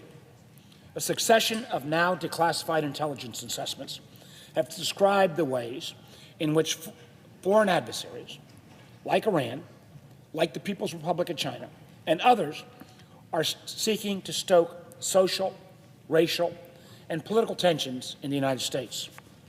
They are seeking to undermine confidence in our institutions and our election systems, and even to sow violence amongst Americans.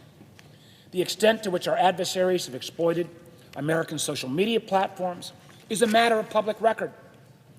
The committee I chair has held many hearings, open hearings, on the failure of U.S. social media platforms to identify the exploitation of their products by foreign intelligence services. As Senator, along with the Senator from Washington, I've been one of the leading critics of these platforms for their repeated failures to protect consumers.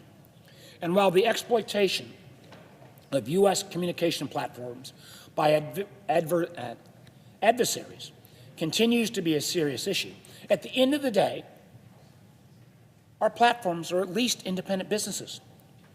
They do not have a vested interest in undermining our basic democratic system.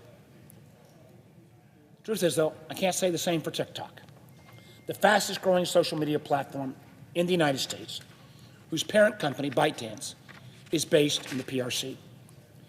Even as U.S. social media platforms have fumbled in the response to foreign influence operations, there was never any concern that these platforms were operating at the direction of a foreign adversary. Again, I cannot say the same for TikTok. I yield back to Senator Cantwell. Well, I thank Senator Warner for his perspective as chairman of the Intelligence Committee and his hard work. He and I both introduced legislation more than a year ago trying to give our government the tools to deal with this issue. In 2020, India concluded that TikTok and other Chinese-controlled apps were national security threats and prohibited them. And as a result, India TikTok users migrated to other platforms, including Google's YouTube, and Indian small businesses found other ways to operate on other platforms. This supplemental contains the Protecting Americans from Foreign Adversary Controlled Application Act. Congress has a non-punitive policy proposal in passing this legislation. Congress is not acting to punish ByteDance, TikTok, or any other individual company. Congress is acting to prevent foreign adversaries from conducting espionage, surveillance, maligned operations, harming vulnerable Americans, our servicemen and women, and our U.S. government personnel.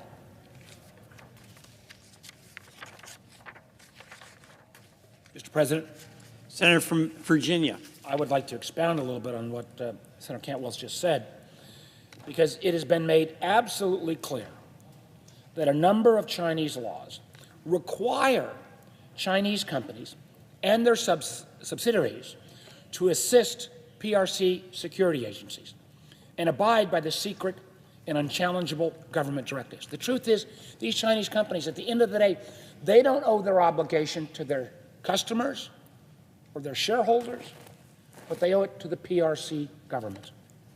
In the context of social media platforms used by nearly half of Americans, it's not hard to imagine how a platform that facilitates so much commerce, political discourse, and social debate could be covertly manipulated to serve the goals of an authoritarian regime, one with a long track record of censorship, transnational repression, and promotion of disinformation.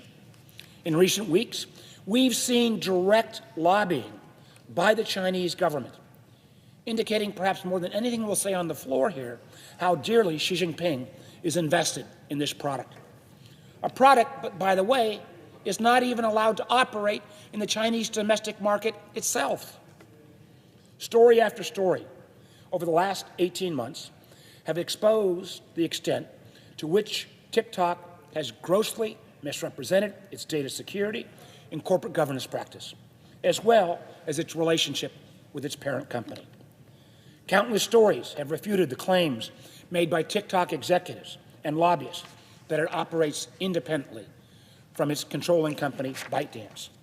We've also seen documented examples of this company surveilling journalists, and we've seen corresponding guidance from leading news organizations, not just here in America, but across the world, advising their investigative journalists not to use TikTok. These public reports, based on revelations of current and former employees, also reveal that TikTok has allowed employees to covertly amplify content. Unfortunately, those who suggest that the U.S. can address the data security and foreign influence risks of TikTok through traditional mitigation have not been following TikTok's long track record of deceit and lack of transparency. I yield back to Senator Cantwell. Thanks, Senator Warner, for his comments, because I find most disturbing that they used TikTok to repeatedly access U.S. user data and track multiple journalists covering the company. Researchers have found that TikTok restricts the information that Americans and others receive on a global basis. As of December 2023, an analysis by Rutgers University found that TikTok posts mentioning topics that are sensitive to the Chinese government, including Tiananmen Square, Uyghurs, the Dalai Lama, were significantly less prevalent on TikTok than on Instagram and most comparable social media.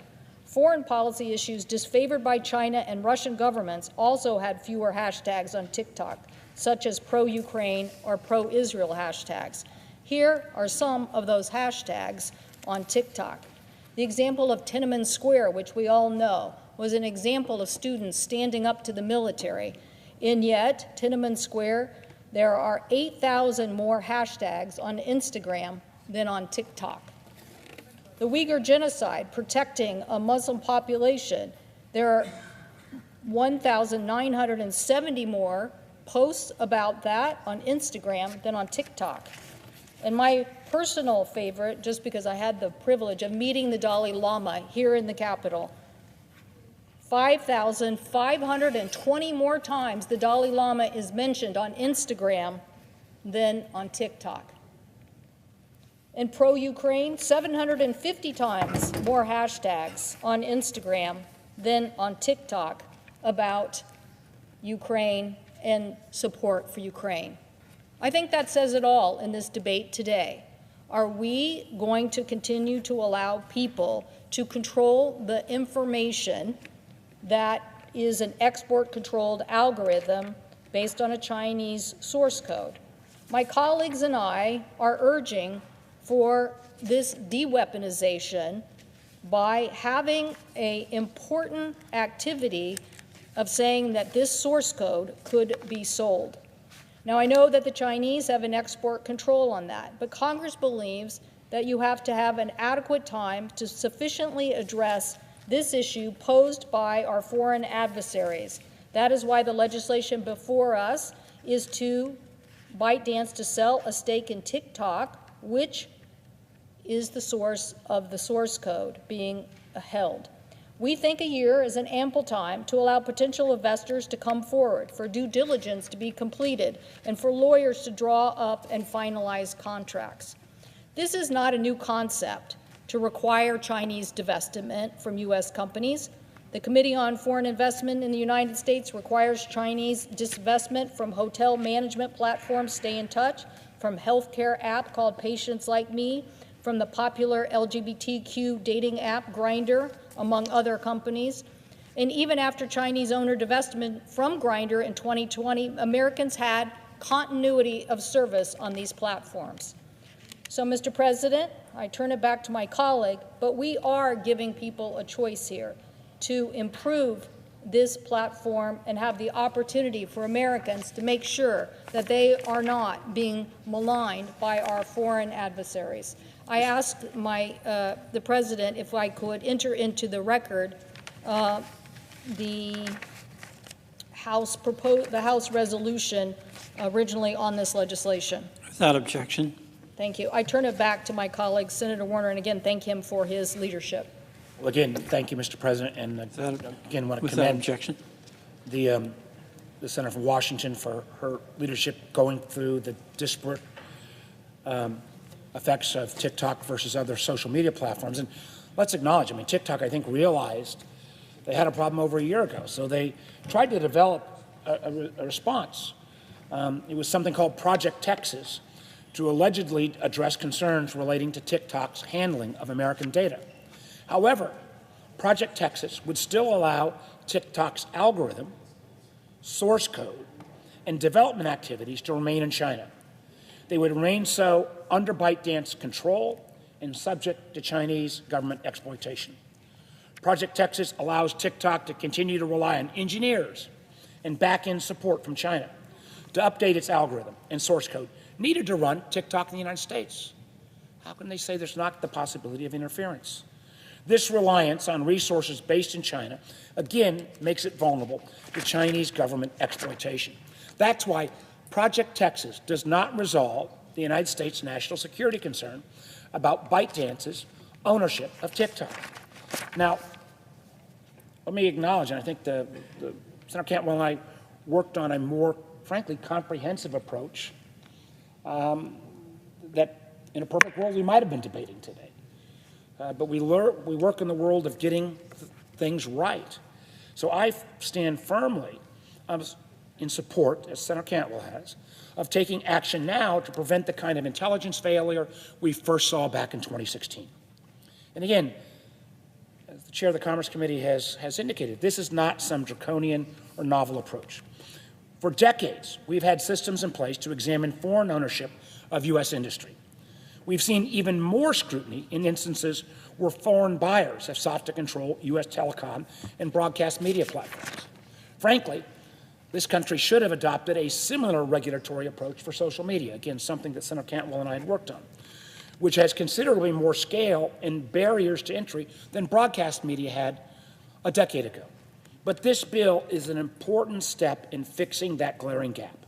It goes a long way towards safeguard our democratic systems from covert foreign influence, both in its application to TikTok and forward-looking treatment of other foreign adversary control over future online platforms. Before I yield back, I want to make clear to all Americans, this is not an effort to take your voice away.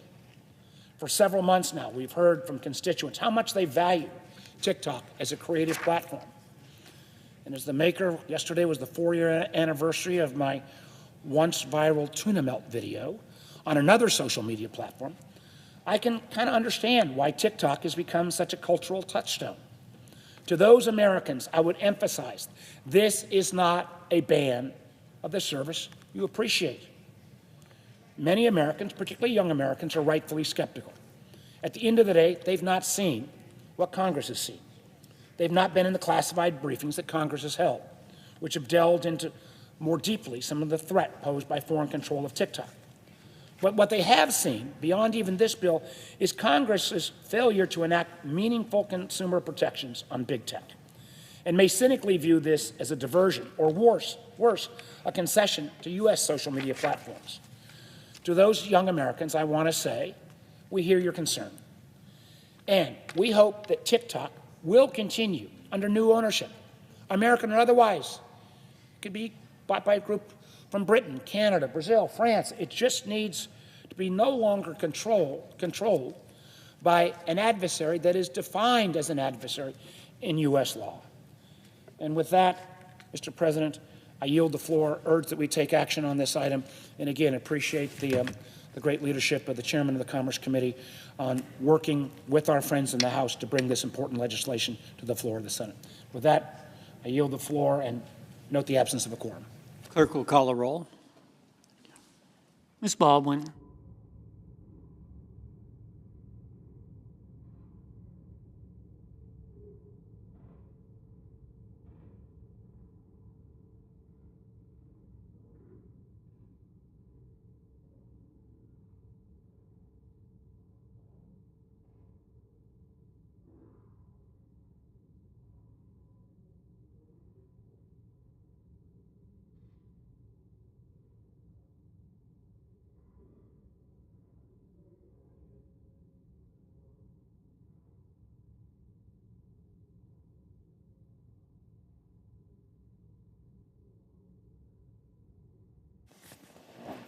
Mr. President. Senator from Alabama. Asking for consent to suspend the quorum call. Without objection. Mr. President, I cannot believe that we're here again. Americans cannot believe that what we're witnessing here today. Less than a week ago, House Republican leadership sold out Americans and passed a bill that sends $95 billion to other countries. With Speaker's blessing, the House Rules Committee approved a package of foreign aid bills that undermines America's interest abroad and paves our nation's path to bankruptcy. The Speaker relied on Democrats to force this $95 billion package through committee over the objection of 3 conservative members. Unfortunately, our leadership here in the Senate, both Democrat and Republican, are complicit. The Senate is about to follow the House's lead, further violating the trust of those who sent us here. We're about to vote on another $60 billion for Ukraine. This on top of the $120 billion American taxpayers have already sent to this black hole with no accountability. We are a country that is $35 trillion in debt. We are a country whose southern border is wide open thanks to the Biden administration. Illegal immigrants are invading our country. Drugs, including fentanyl, are flooding across, killing hundreds of Americans a day. We are printing money for other countries while inflation continues to crush the American citizen. Not $1 of this bill is paid. Not one. We will have to print more money or borrow it from China, all to fund foreign wars while we are losing the fight at our own southern border. What we're doing is a slap in the face to the Americans who sent us here to represent them. Instead of debating legislation to close the border and fix the economy, we're about to send billions of dollars to one of the most corrupt countries in the world. The war in Ukraine is a stalemate, has been for a while. Pouring more money into Ukraine coffers will only prolong the conflict and lead to more loss of life. No one at the White House, the Pentagon, or the State Department can articulate what victory looks like in this fight. They couldn't when we sent the first tranche of aid over 2 years ago. We should be working with Ukraine and Russia to negotiate an end to this madness. That's called diplomacy, by the way, a tactic this administration has been completely unwilling to use. Instead, Congress is rushing to further bankroll the waging of a war that has zero chance of a positive outcome. The Speaker claims he is privy to special classified information that justifies support for this massive package. If this critical information exists, all elected representatives who are being asked to vote on this massive spending package have and should have access to it. Republican leaders in the Senate argued that Russia will roll through Ukraine and into NATO if we don't immediately send another $60 billion we don't have. I wouldn't be surprised if we get a letter signed by 50 or so, quote, high-ranking former intelligence officials, end quote, confirming this and the dire consequences of delay. Don't fall for it. I had a classified briefing from the Department of Defense just this morning. I can tell you there is no justification to prioritize Ukraine's security before our own. None. To add insult to injury, we are financing this conflict on the backs of the American taxpayer. As I said earlier, this country is $35 trillion in debt. Today, we're imprinting $80,000 a second. You heard that right, $80,000 a second, 4.6 million a minute. And I want this body to explain that to the American people next election. This is irresponsible and unsustainable. On top of that, we're now considering another $95 billion to that mountain of debt with this foreign package. This funding will be financed by deficit spending the American people will eventually have to pay back. This group doesn't have to pay it. American people do. It's easy to spend somebody else's money. Unlike this so-called loan to Ukraine, loan, we're hearing, which will never be repaid. Don't be fooled. Unfortunately, some of my colleagues will vote yes on this bill, claiming that hey, this money for Ukraine is a loan. This was a concept originally floated by President Trump. However, this bill only allows the president to set the terms of loan repayment. The president, not in this bill. It lets him cancel the payment anytime and the interest on it. Sounds a little fishy to me. I and the majority of the Americans am highly skeptical that we will ever see a cent paid back to the American taxpayer. If the chickens are going to come home to roost, and when they do, it's going to get really, really ugly. Every member of this body should be laser focused on getting our own house in order, not bankrolling foreign wars. $26 billion of this foreign aid package is supposedly for Israel. Sadly, that's not reality. If you read the fine print, $9 billion of that funding would go to the Palestinians for what is being billed as humanitarian aid for Gaza. Of course, sending any money to Gaza will immediately be used to line the pockets of Hamas terrorists. They will provide zero relief to the civilians suffering under their control.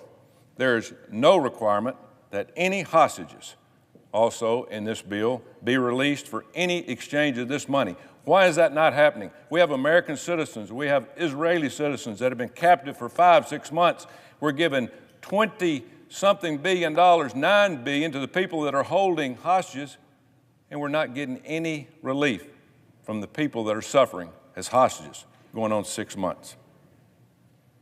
Why in the world would America agree to funding both sides of this war? Israel is our greatest ally in the Middle East. We should be standing firm in support of our friends in their battle against Hamas. Sadly, the White House is more focused on playing politics, and appeasing the radical pro-Palestinian base. Why else would we send billions of dollars to Hamas? Is this a political payoff in an election year? Sounds like it to me. What a sad state of affairs this country is in. While Congress rushes today to bankroll Ukraine and the Palestinians, our leadership is avoiding the key crisis facing our nation. Our southern border, wake up. According to a recent Gallup poll, immigration is the top concern of people in this country that pay our bills. But the American people, we're just sold out. It's that simple. You are witnessing the swamp at its worst, a swamp more concerned about maintaining power and being smarter than everybody else and lining the pockets of their friends and then representing the interests of the American people. Colleagues, wake up. The clock's ticking. How many Americans must die before we take on our own security as serious as we're taking on other people's borders, including Ukraine? We lose 100,000 people a year to fentanyl. Does anybody care in this body? Hadn't heard it. This is a direct result of the border policies of President Biden. Fentanyl is manufactured in China and ran by the cartel in Mexico. At what point does that horrific reality become important enough for us to come in here and vote and shut this dang border down? The left loves to tell you about threats. What kills more Americans than the Biden border policy? What kills more Americans than the Biden border policy? Nothing. Biggest disaster in the history since I've been alive and a citizen of this country. Ukraine is losing soldiers by far fewer than the number of Americans who are dying from fentanyl. We have to take care of our own people before we take care of the rest of the world. The Biden administration is failing this country. We know what the problem is. We know the solution, but nobody wants to solve it. That's an ineffective government. President Trump proved that we can get operational control of our border. He had control.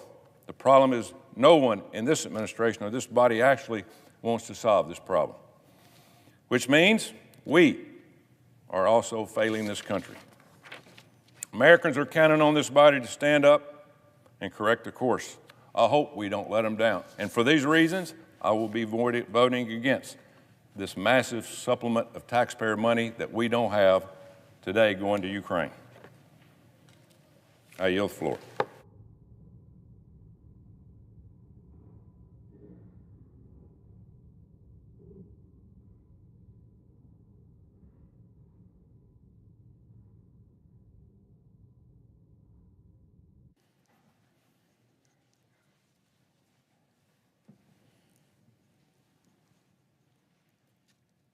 Mr. President. Senator from North Carolina. Thank you, Mr. President. You know, we meet this week at a critical time.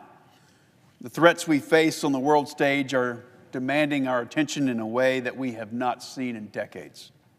From the Middle East to Europe to the Indo-Pacific, weakness from President Biden has allowed chaos to spread across this globe. In Israel, they are in a fight for survival against genocidal Hamas terrorists. In the Indo-Pacific, China is saber-rattling and making provocative moves towards Taiwan and the Philippines. In Ukraine, Russia continues its brutal war of aggression by committing war crimes against innocent civilians. But right here at home, we're facing a crisis of our own. Most notably, the worst border crisis in American history. The truth is that the consequences of our border crisis affect our citizens the most. For example, in my home state of North Carolina, we've seen a 22% increase in drug overdose deaths, the highest level ever recorded. This is primarily due to deadly fentanyl that was transported into our country through an open southern border on President Biden's watch. Police departments from Charlotte to Raleigh have uncovered tens of thousands of pounds of fentanyl, enough to kill every man, woman, and child, not just in North Carolina, but in the whole country. And right now, we have an administration ignoring that crisis, and the only attempt the Senate made to address it, it fell far short of what's needed. So, as we again debate foreign aid and foreign spending, I will repeat what I've said throughout the process. We must secure our own border before we help other countries protect theirs. In order to be a strong nation, we first have to have a strong border here at home. During one of my recent telephone town halls a few months ago, I asked a poll question to the thousands of people that had joined me that evening on the phone. I asked, if you could be assured that the southern border was secure, would you then support sending aid to allies and partners? Roughly 2/3 of the respondents said yes. You see, most people aren't opposed to helping our friends. They just think that we need to take care of our own country first. For me, America first does not mean America only.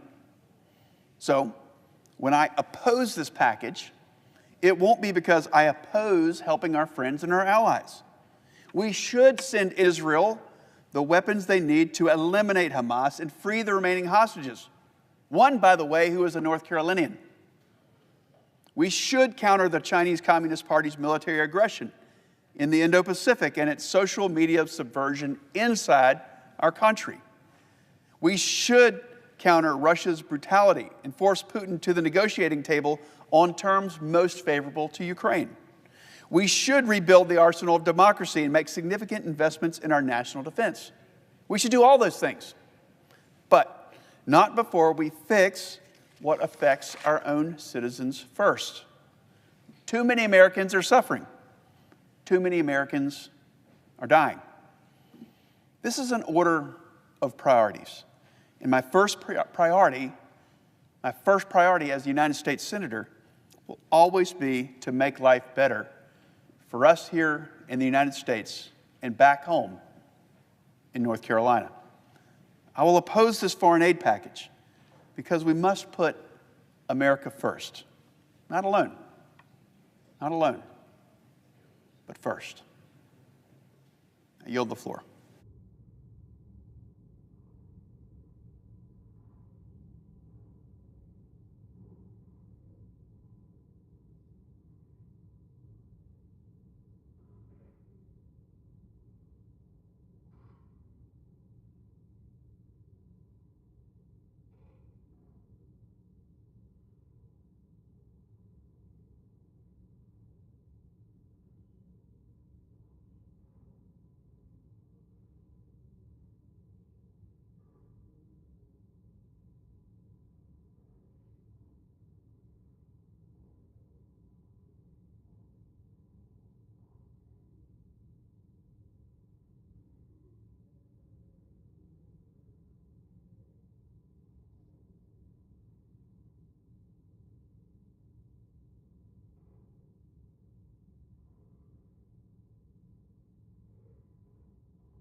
Mr. President.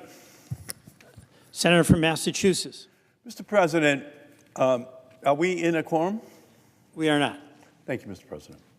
Mr. President, I rise today not in defense of TikTok, but in defense of TikTok's users, especially the 170 million American users.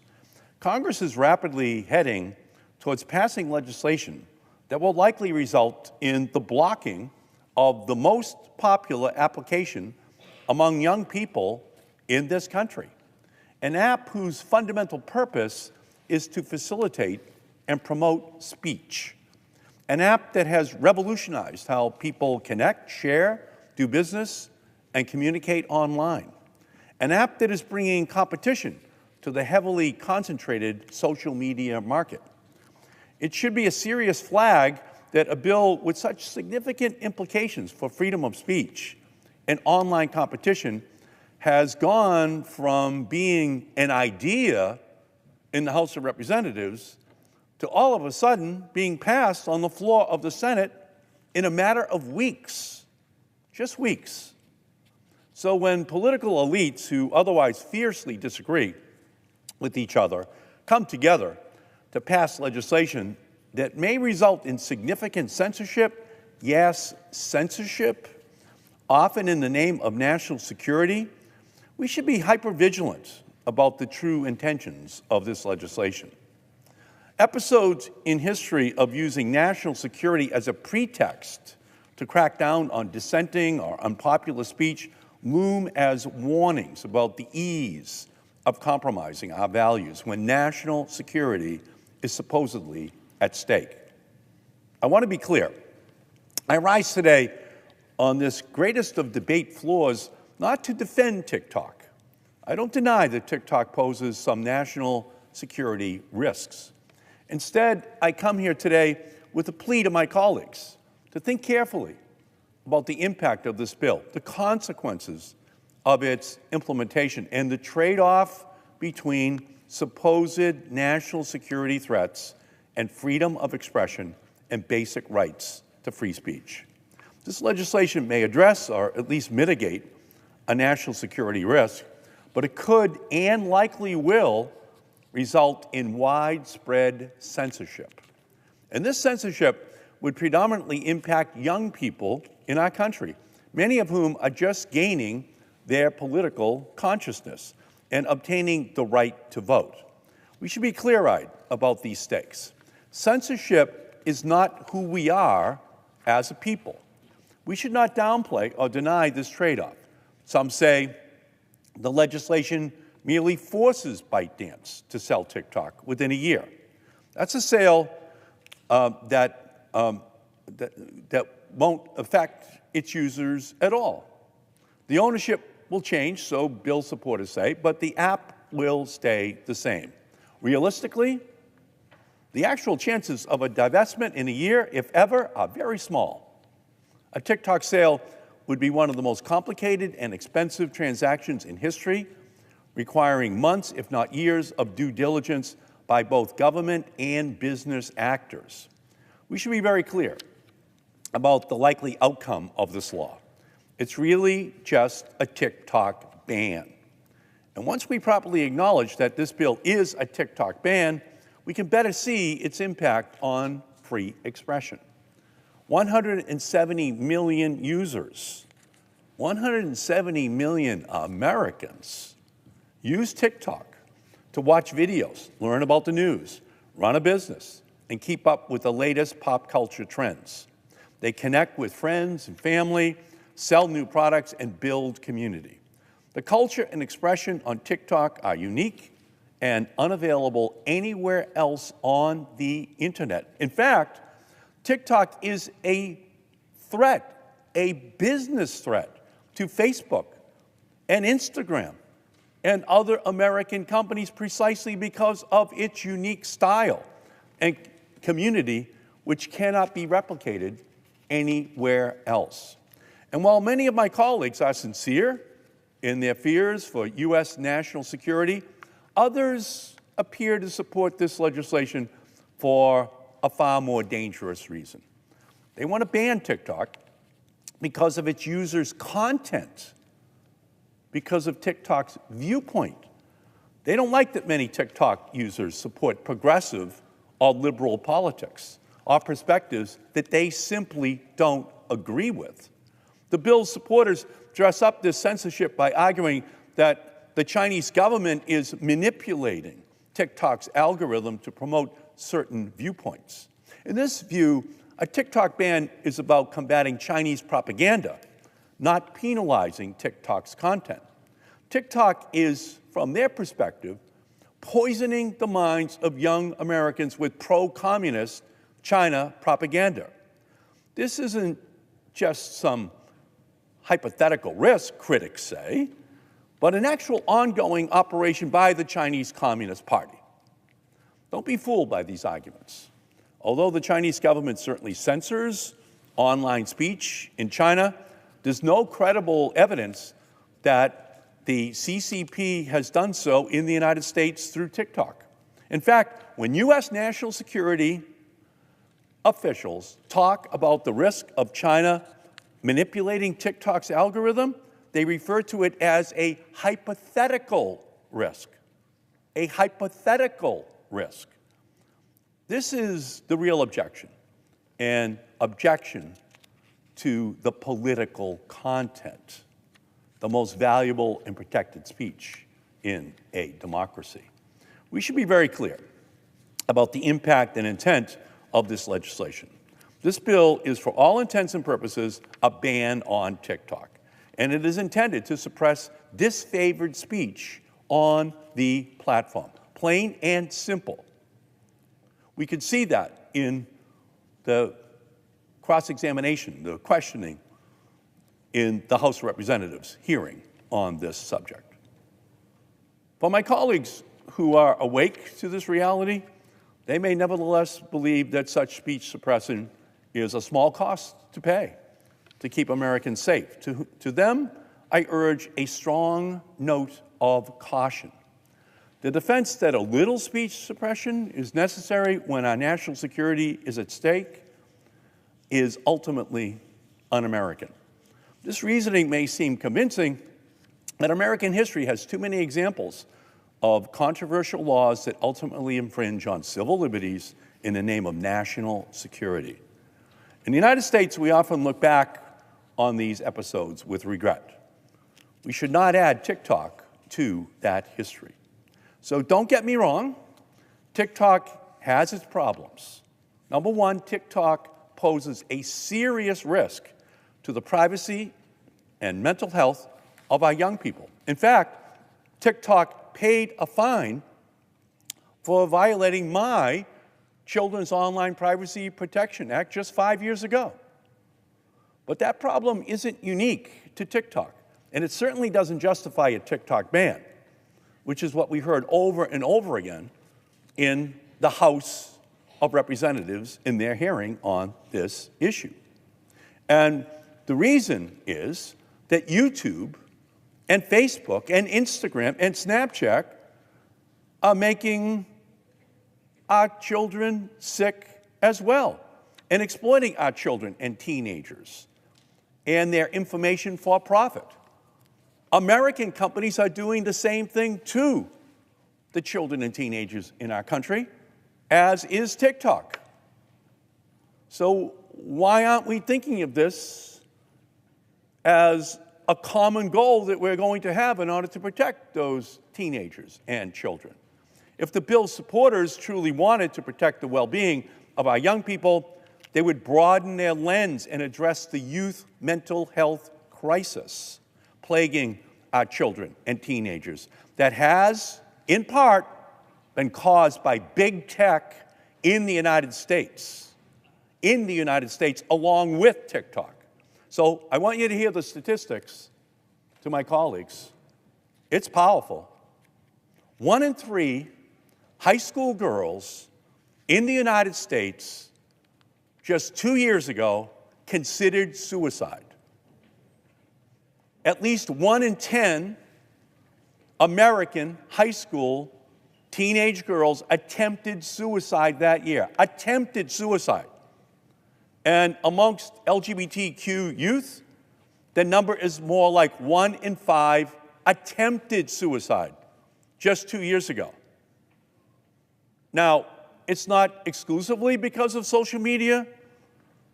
What TikTok, Instagram, Facebook, Discord, all of them are doing, but it plays a big role according to our own Centers for Disease Control. It plays a big role according to our own Surgeon General.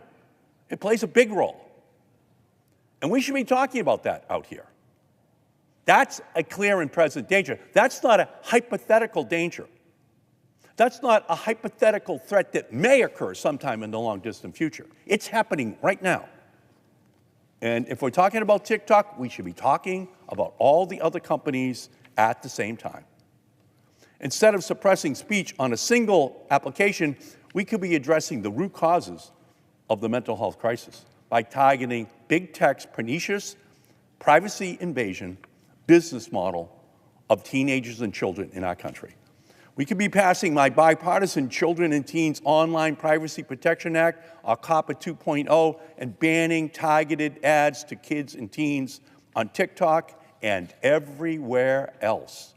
My legislation with Senator Bill Cassidy has been intensely vetted, passed through Senate committee, and is supported by the chair and ranking member of the Senate Commerce Committee. And unlike a TikTok ban, it addresses a problem that is universally recognized: the compromised health and well-being of all of our children and teenagers.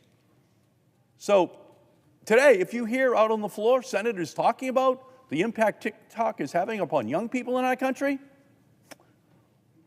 it's a good question, and we should be dealing with it, but you can't deal with it just by talking about TikTok.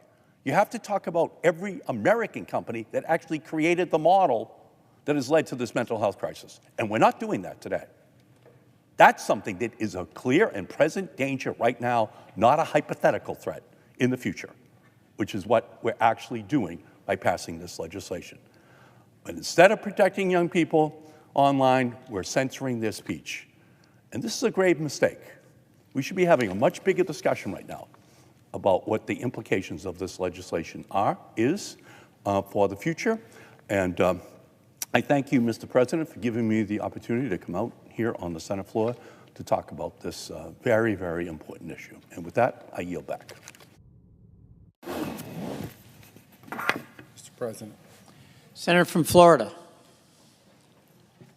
In a few hours, it appears, in a few hours here, the press headlines are going to read that the Senate just passed the Ukraine funding bill. That's what they'll call it. This bill's about a lot more than just Ukraine. There's a lot in this bill, and I want to go through some of it.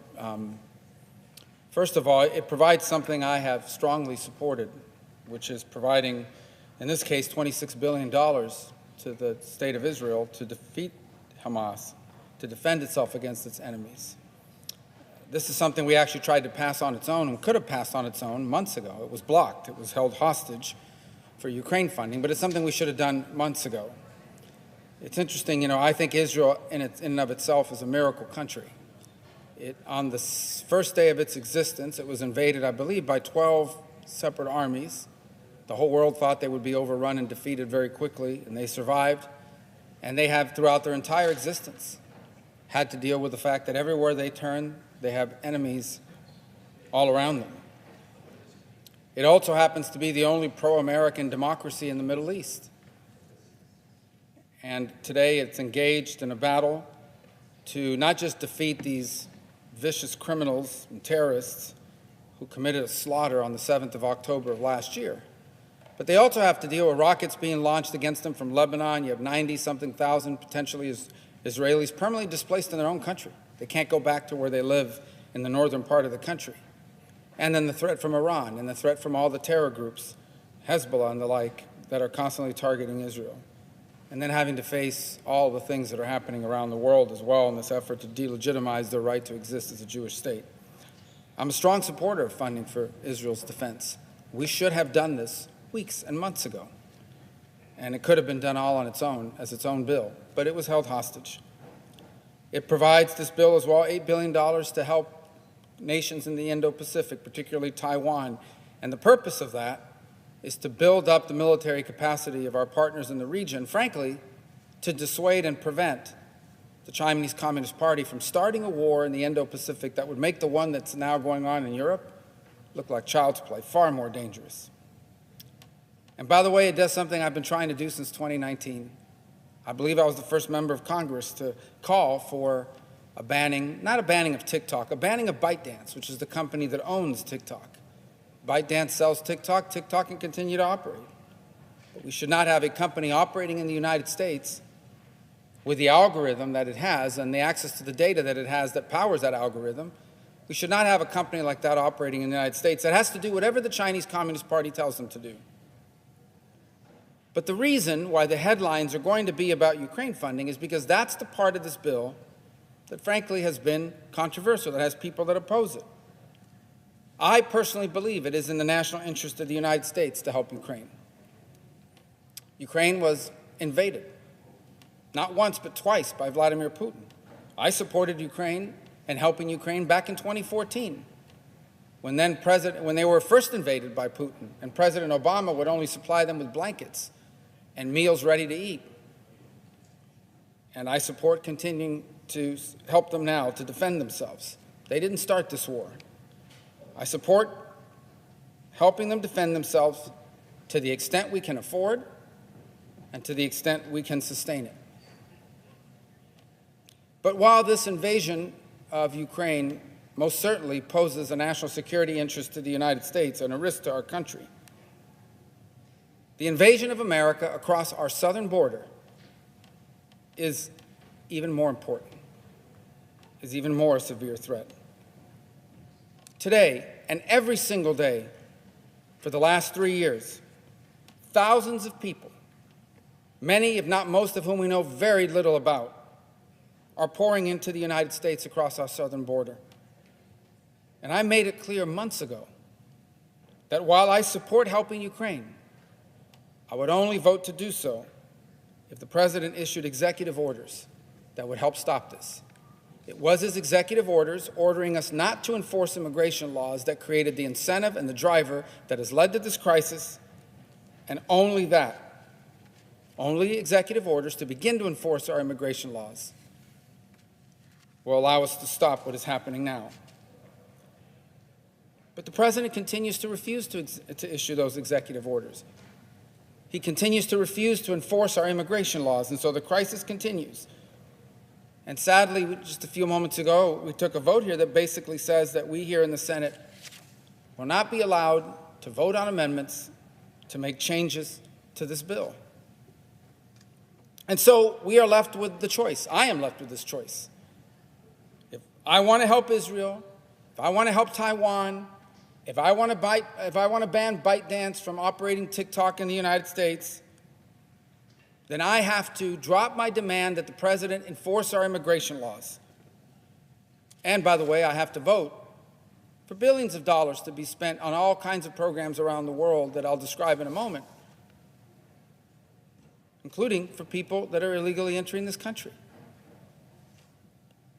This is moral extortion. First of all, 9 million people over 3 years, that's what's entered our country. This is not immigration. We should always be a country that welcomes immigration and enriches our country. Controlled immigration, in which we control how many people come, who comes, knowing enough about them, that's immigration. 9 million people and counting in 3 years, that is mass migration. And mass migration is never good. There is never such a thing as a positive mass migration, particularly of 9 million people in 3 years. But at a time when our country, from the inside and the outside, is being infiltrated by people and by movements that seek to destroy America, mass migration is catastrophically dangerous. Last week, in a coordinated effort, and it was a coordinated effort, they admit it, in a coordinated effort to cause the most economic impact possible on the United States, at least until our leaders abandon Israel, that's their demand, we had pro-terrorist mobs, which is what they are. These are not protesters. These are pro-terrorist mobs, shut down traffic on an interstate highway in Oregon. They blocked passengers from getting to the airport in Chicago and Seattle. They closed down the Golden Gate Bridge in San Francisco. At this very moment, right now as I speak on the Senate floor, some of our most prestigious universities, their campuses are closed because they've been taken over by pro-terrorist mobs, chanting things like harassing Jewish students to go back to Poland, they say. Others are chanting, "Go Hamas, we love you. We support your rockets too." Others, I've heard these chants. Here goes, "We say justice, you say how. Burn Tel Aviv to the ground." The situation has gotten so intolerable that just 2 days ago, a rabbi advised Jewish students to leave Columbia University and go home for their safety. This morning, I got a text message from a friend, a Jewish friend, and I read something I never thought I would ever have to read. Here's what he wrote me. Quote, "I have to tell you, for the first time in my life, I see Jewish people scared for their safety and considering exit strategies from the USA, including buying homes in foreign countries and looking to liquidate USA assets." I never thought I would ever read that from anybody in America. These mobs, by the way, don't just want to destroy Israel. They want to destroy America. Some of these mobs are out there chanting "Death to America" in the streets of American cities. And as one of the mob leaders at one of these riots, this is what he said to a microphone, quote, "It's not just Genocide Joe that has to go. It is the entire system that has to go. Any system that would allow such atrocities and devilry to happen and would support it. Such a system does not deserve to exist on God's earth." You know what system he's talking about? This system our system of government. That's what he was talking about. Where did all this come from? How did all of this happen from one day to the next? How can things that we once only saw happening in the streets of Tehran, manufactured by the evil regime, those things are now being chanted in our streets, in our country? Where did this come from? The clues are everywhere. Hamas and Hezbollah have been very, very public about how these violent, anti-Israel, anti-Semitic mobs are part of their strategy to intimidate American leaders to support policies that will help destroy Israel. Hamas, Hezbollah, other terror groups, they have repeatedly called on their supporters around the world to protest in cities everywhere. And they boast about how their friends, what they call their friends on the global left, were actually now responding to their calls. By the way, they openly brag. This is all coming from interviews that they do on television programs that can be monitored. They openly brag about, this is a quote, because of the indoctrination, because of the introduction of colonialism, racism, and slavery studies into history curricula, end quote, they go on to say, many young Americans have been, my term I read today in the Wall Street Journal, have been groomed to support armed resistance, to support intifada in the United States. By the way, it's not just the mobs that we're seeing. Beyond that, as the director of the FBI has acknowledged, ISIS generates income, they generate revenue by running a human smuggling ring that brings migrants to the United States. And so just the bare minimum common sense would lead you to conclude that if ISIS has a business to smuggle migrants into the U.S., why wouldn't they use that to smuggle a few terrorists here to do in America what they did in Moscow a few weeks ago? So we have Hamas, and we have Hezbollah, and we have all these terror groups encouraging and supporting violent mobs calling for intifada inside America. We already have people here on student visas calling for death to America, and ISIS controls a migrant smuggling ring that they can use to bring people into the United States to conduct attacks. But if I want to help Israel, if I want to help Taiwan, if I want to help Ukraine, if I want to ban TikTok, I have to agree, I have to vote to do nothing to stop thousands of people a day that we know literally nothing about, just to allow them to come across our border and be released into our country. As far as some of the money that is being spent all over the world, and I have always supported the U.S. being engaged in the world, and I continue to be. But I ask you this. I have senior citizens. I have veterans, and they call my office, and they call our offices, and they say, I have nowhere to live. Housing's too expensive. I met a senior a couple days ago in his 80s. He still has to work nights as a security guard, and he literally lives in a mobile home. Not even a mobile home, in like a trailer, parked in someone's backyard. These people call. They've lived in this country their whole life. They served our country. And they call for help, and the most we can often do is help get them on a waiting list for Section 8 housing. This is a problem that exists in America right now. But if I want to help Israel, if I want to help Taiwan, if I want to help Ukraine, if I want to ban TikTok, I have to vote for spending billions of dollars to give to charity groups so they can fly people around the country here and put them up in hotel rooms, or so they can help for resettlement in another country. We have rich countries in the Middle East, allies of ours. But their leaders own some of the largest yachts in the world. Some of their leaders own some of the most expensive horses you could possibly buy in the world. They've built some of the most extravagant and luxurious resorts on the planet in some of these countries. These are rich countries and strong supporters of the Palestinian cause, as they call it. But if I want to help Israel, if I want to help Taiwan, if I want to help Ukraine, if I want to ban TikTok, I have to vote to send American taxpayer money to deal with the catastrophe that's been created by Hamas in Gaza. 100% by Hamas. There was no war. There was a ceasefire before Hamas crossed over and slaughtered and raped and kidnapped. But now the American taxpayer is on the hook. Look, I understand that in our republic, in our system of government, compromise is necessary. We have to do it all the time. I've passed a lot of bills. I'm very proud of that. And every one of them involved me finding someone from a different ideological perspective, from the other side of the aisle, and you have to compromise. Meaning you're not going to get everything you want. You're going to have to give them something they want in exchange for something you want, or you may have to change the way you wrote what you want. That's what you have to do in order to pass laws. I understand compromise. I do. But this bill is not that. This bill's not compromise. This bill is basically saying that if I don't agree to drop my demands that the president secure our border, if I don't agree to spend billions of taxpayer dollars on all over the world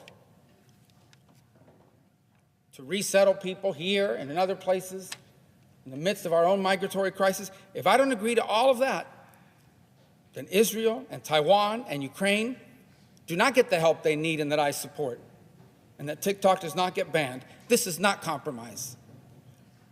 This is legislative blackmail, and I will not vote for blackmail. I yield the floor.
Mr. President.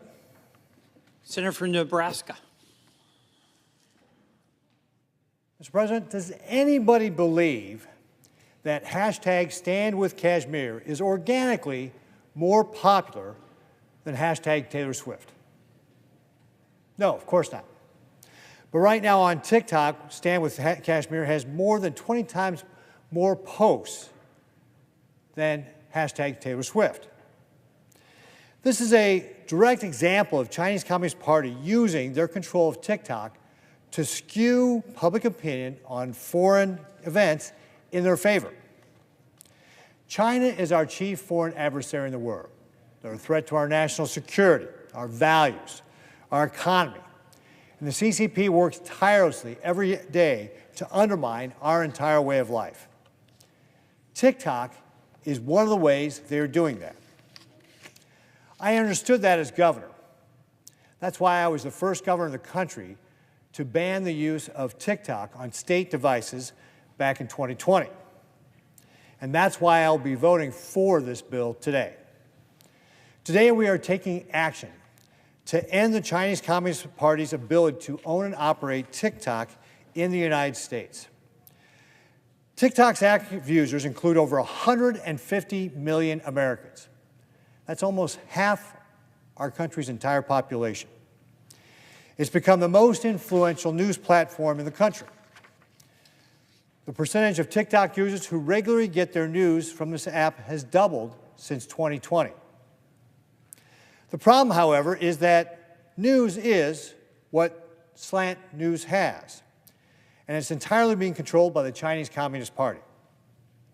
We don't allow this for TV stations or radio stations. You have to be a U.S. citizen to own a TV station or radio station in this country. Why are we letting our greatest adversary in the world own a news platform? TikTok under CCP ownership promotes or demotes content based on whether it aligns with the CCP's interests and its agenda. This has major real-world implications here at home and around the world. Look what's happening at our college campuses right now in this country.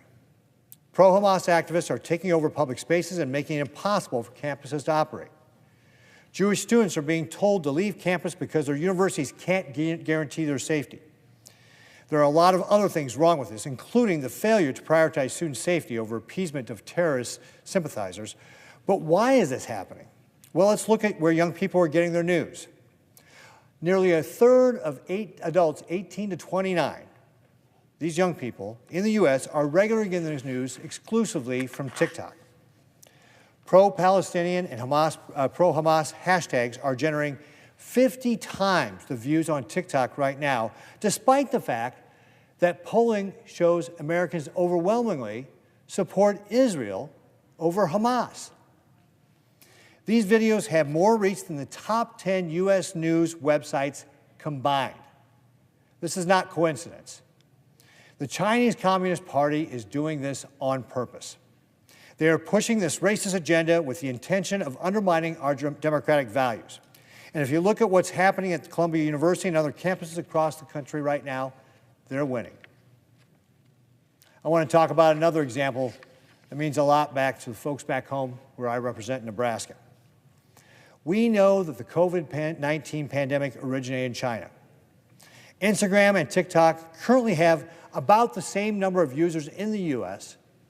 However, if you look at the content, there's a 401 ratio in the content that blames China for this pandemic on Instagram compared to TikTok. Again, Instagram 400 times the number of posts blaming China for COVID than on TikTok. On TikTok, the Chinese Communist Party has quashed dissent or criticism.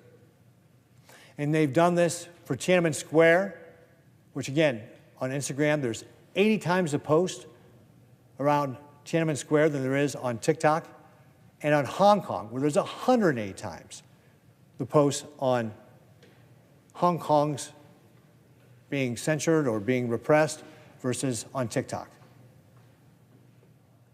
The federal government's job is to protect Americans against foreign and domestic threats. TikTok is a major foreign threat. The bill we are passing today puts an end to that. This bill ensures our citizens are not improperly targeted, surveilled, or influenced by any foreign adversary. Right now, the major threat is TikTok, but China can make another TikTok. That's why instead of going after any specific app, this bill simply prohibits marketplaces like the App Store or Google Play, from hosting applications controlled by foreign adversaries. This is just common sense. It also establishes a narrow framework to protect against future apps. It allows the federal government to require divestment of applications controlled by a foreign adversary or face a prohibition on app stores and be denied access to the web hosting services in the United States.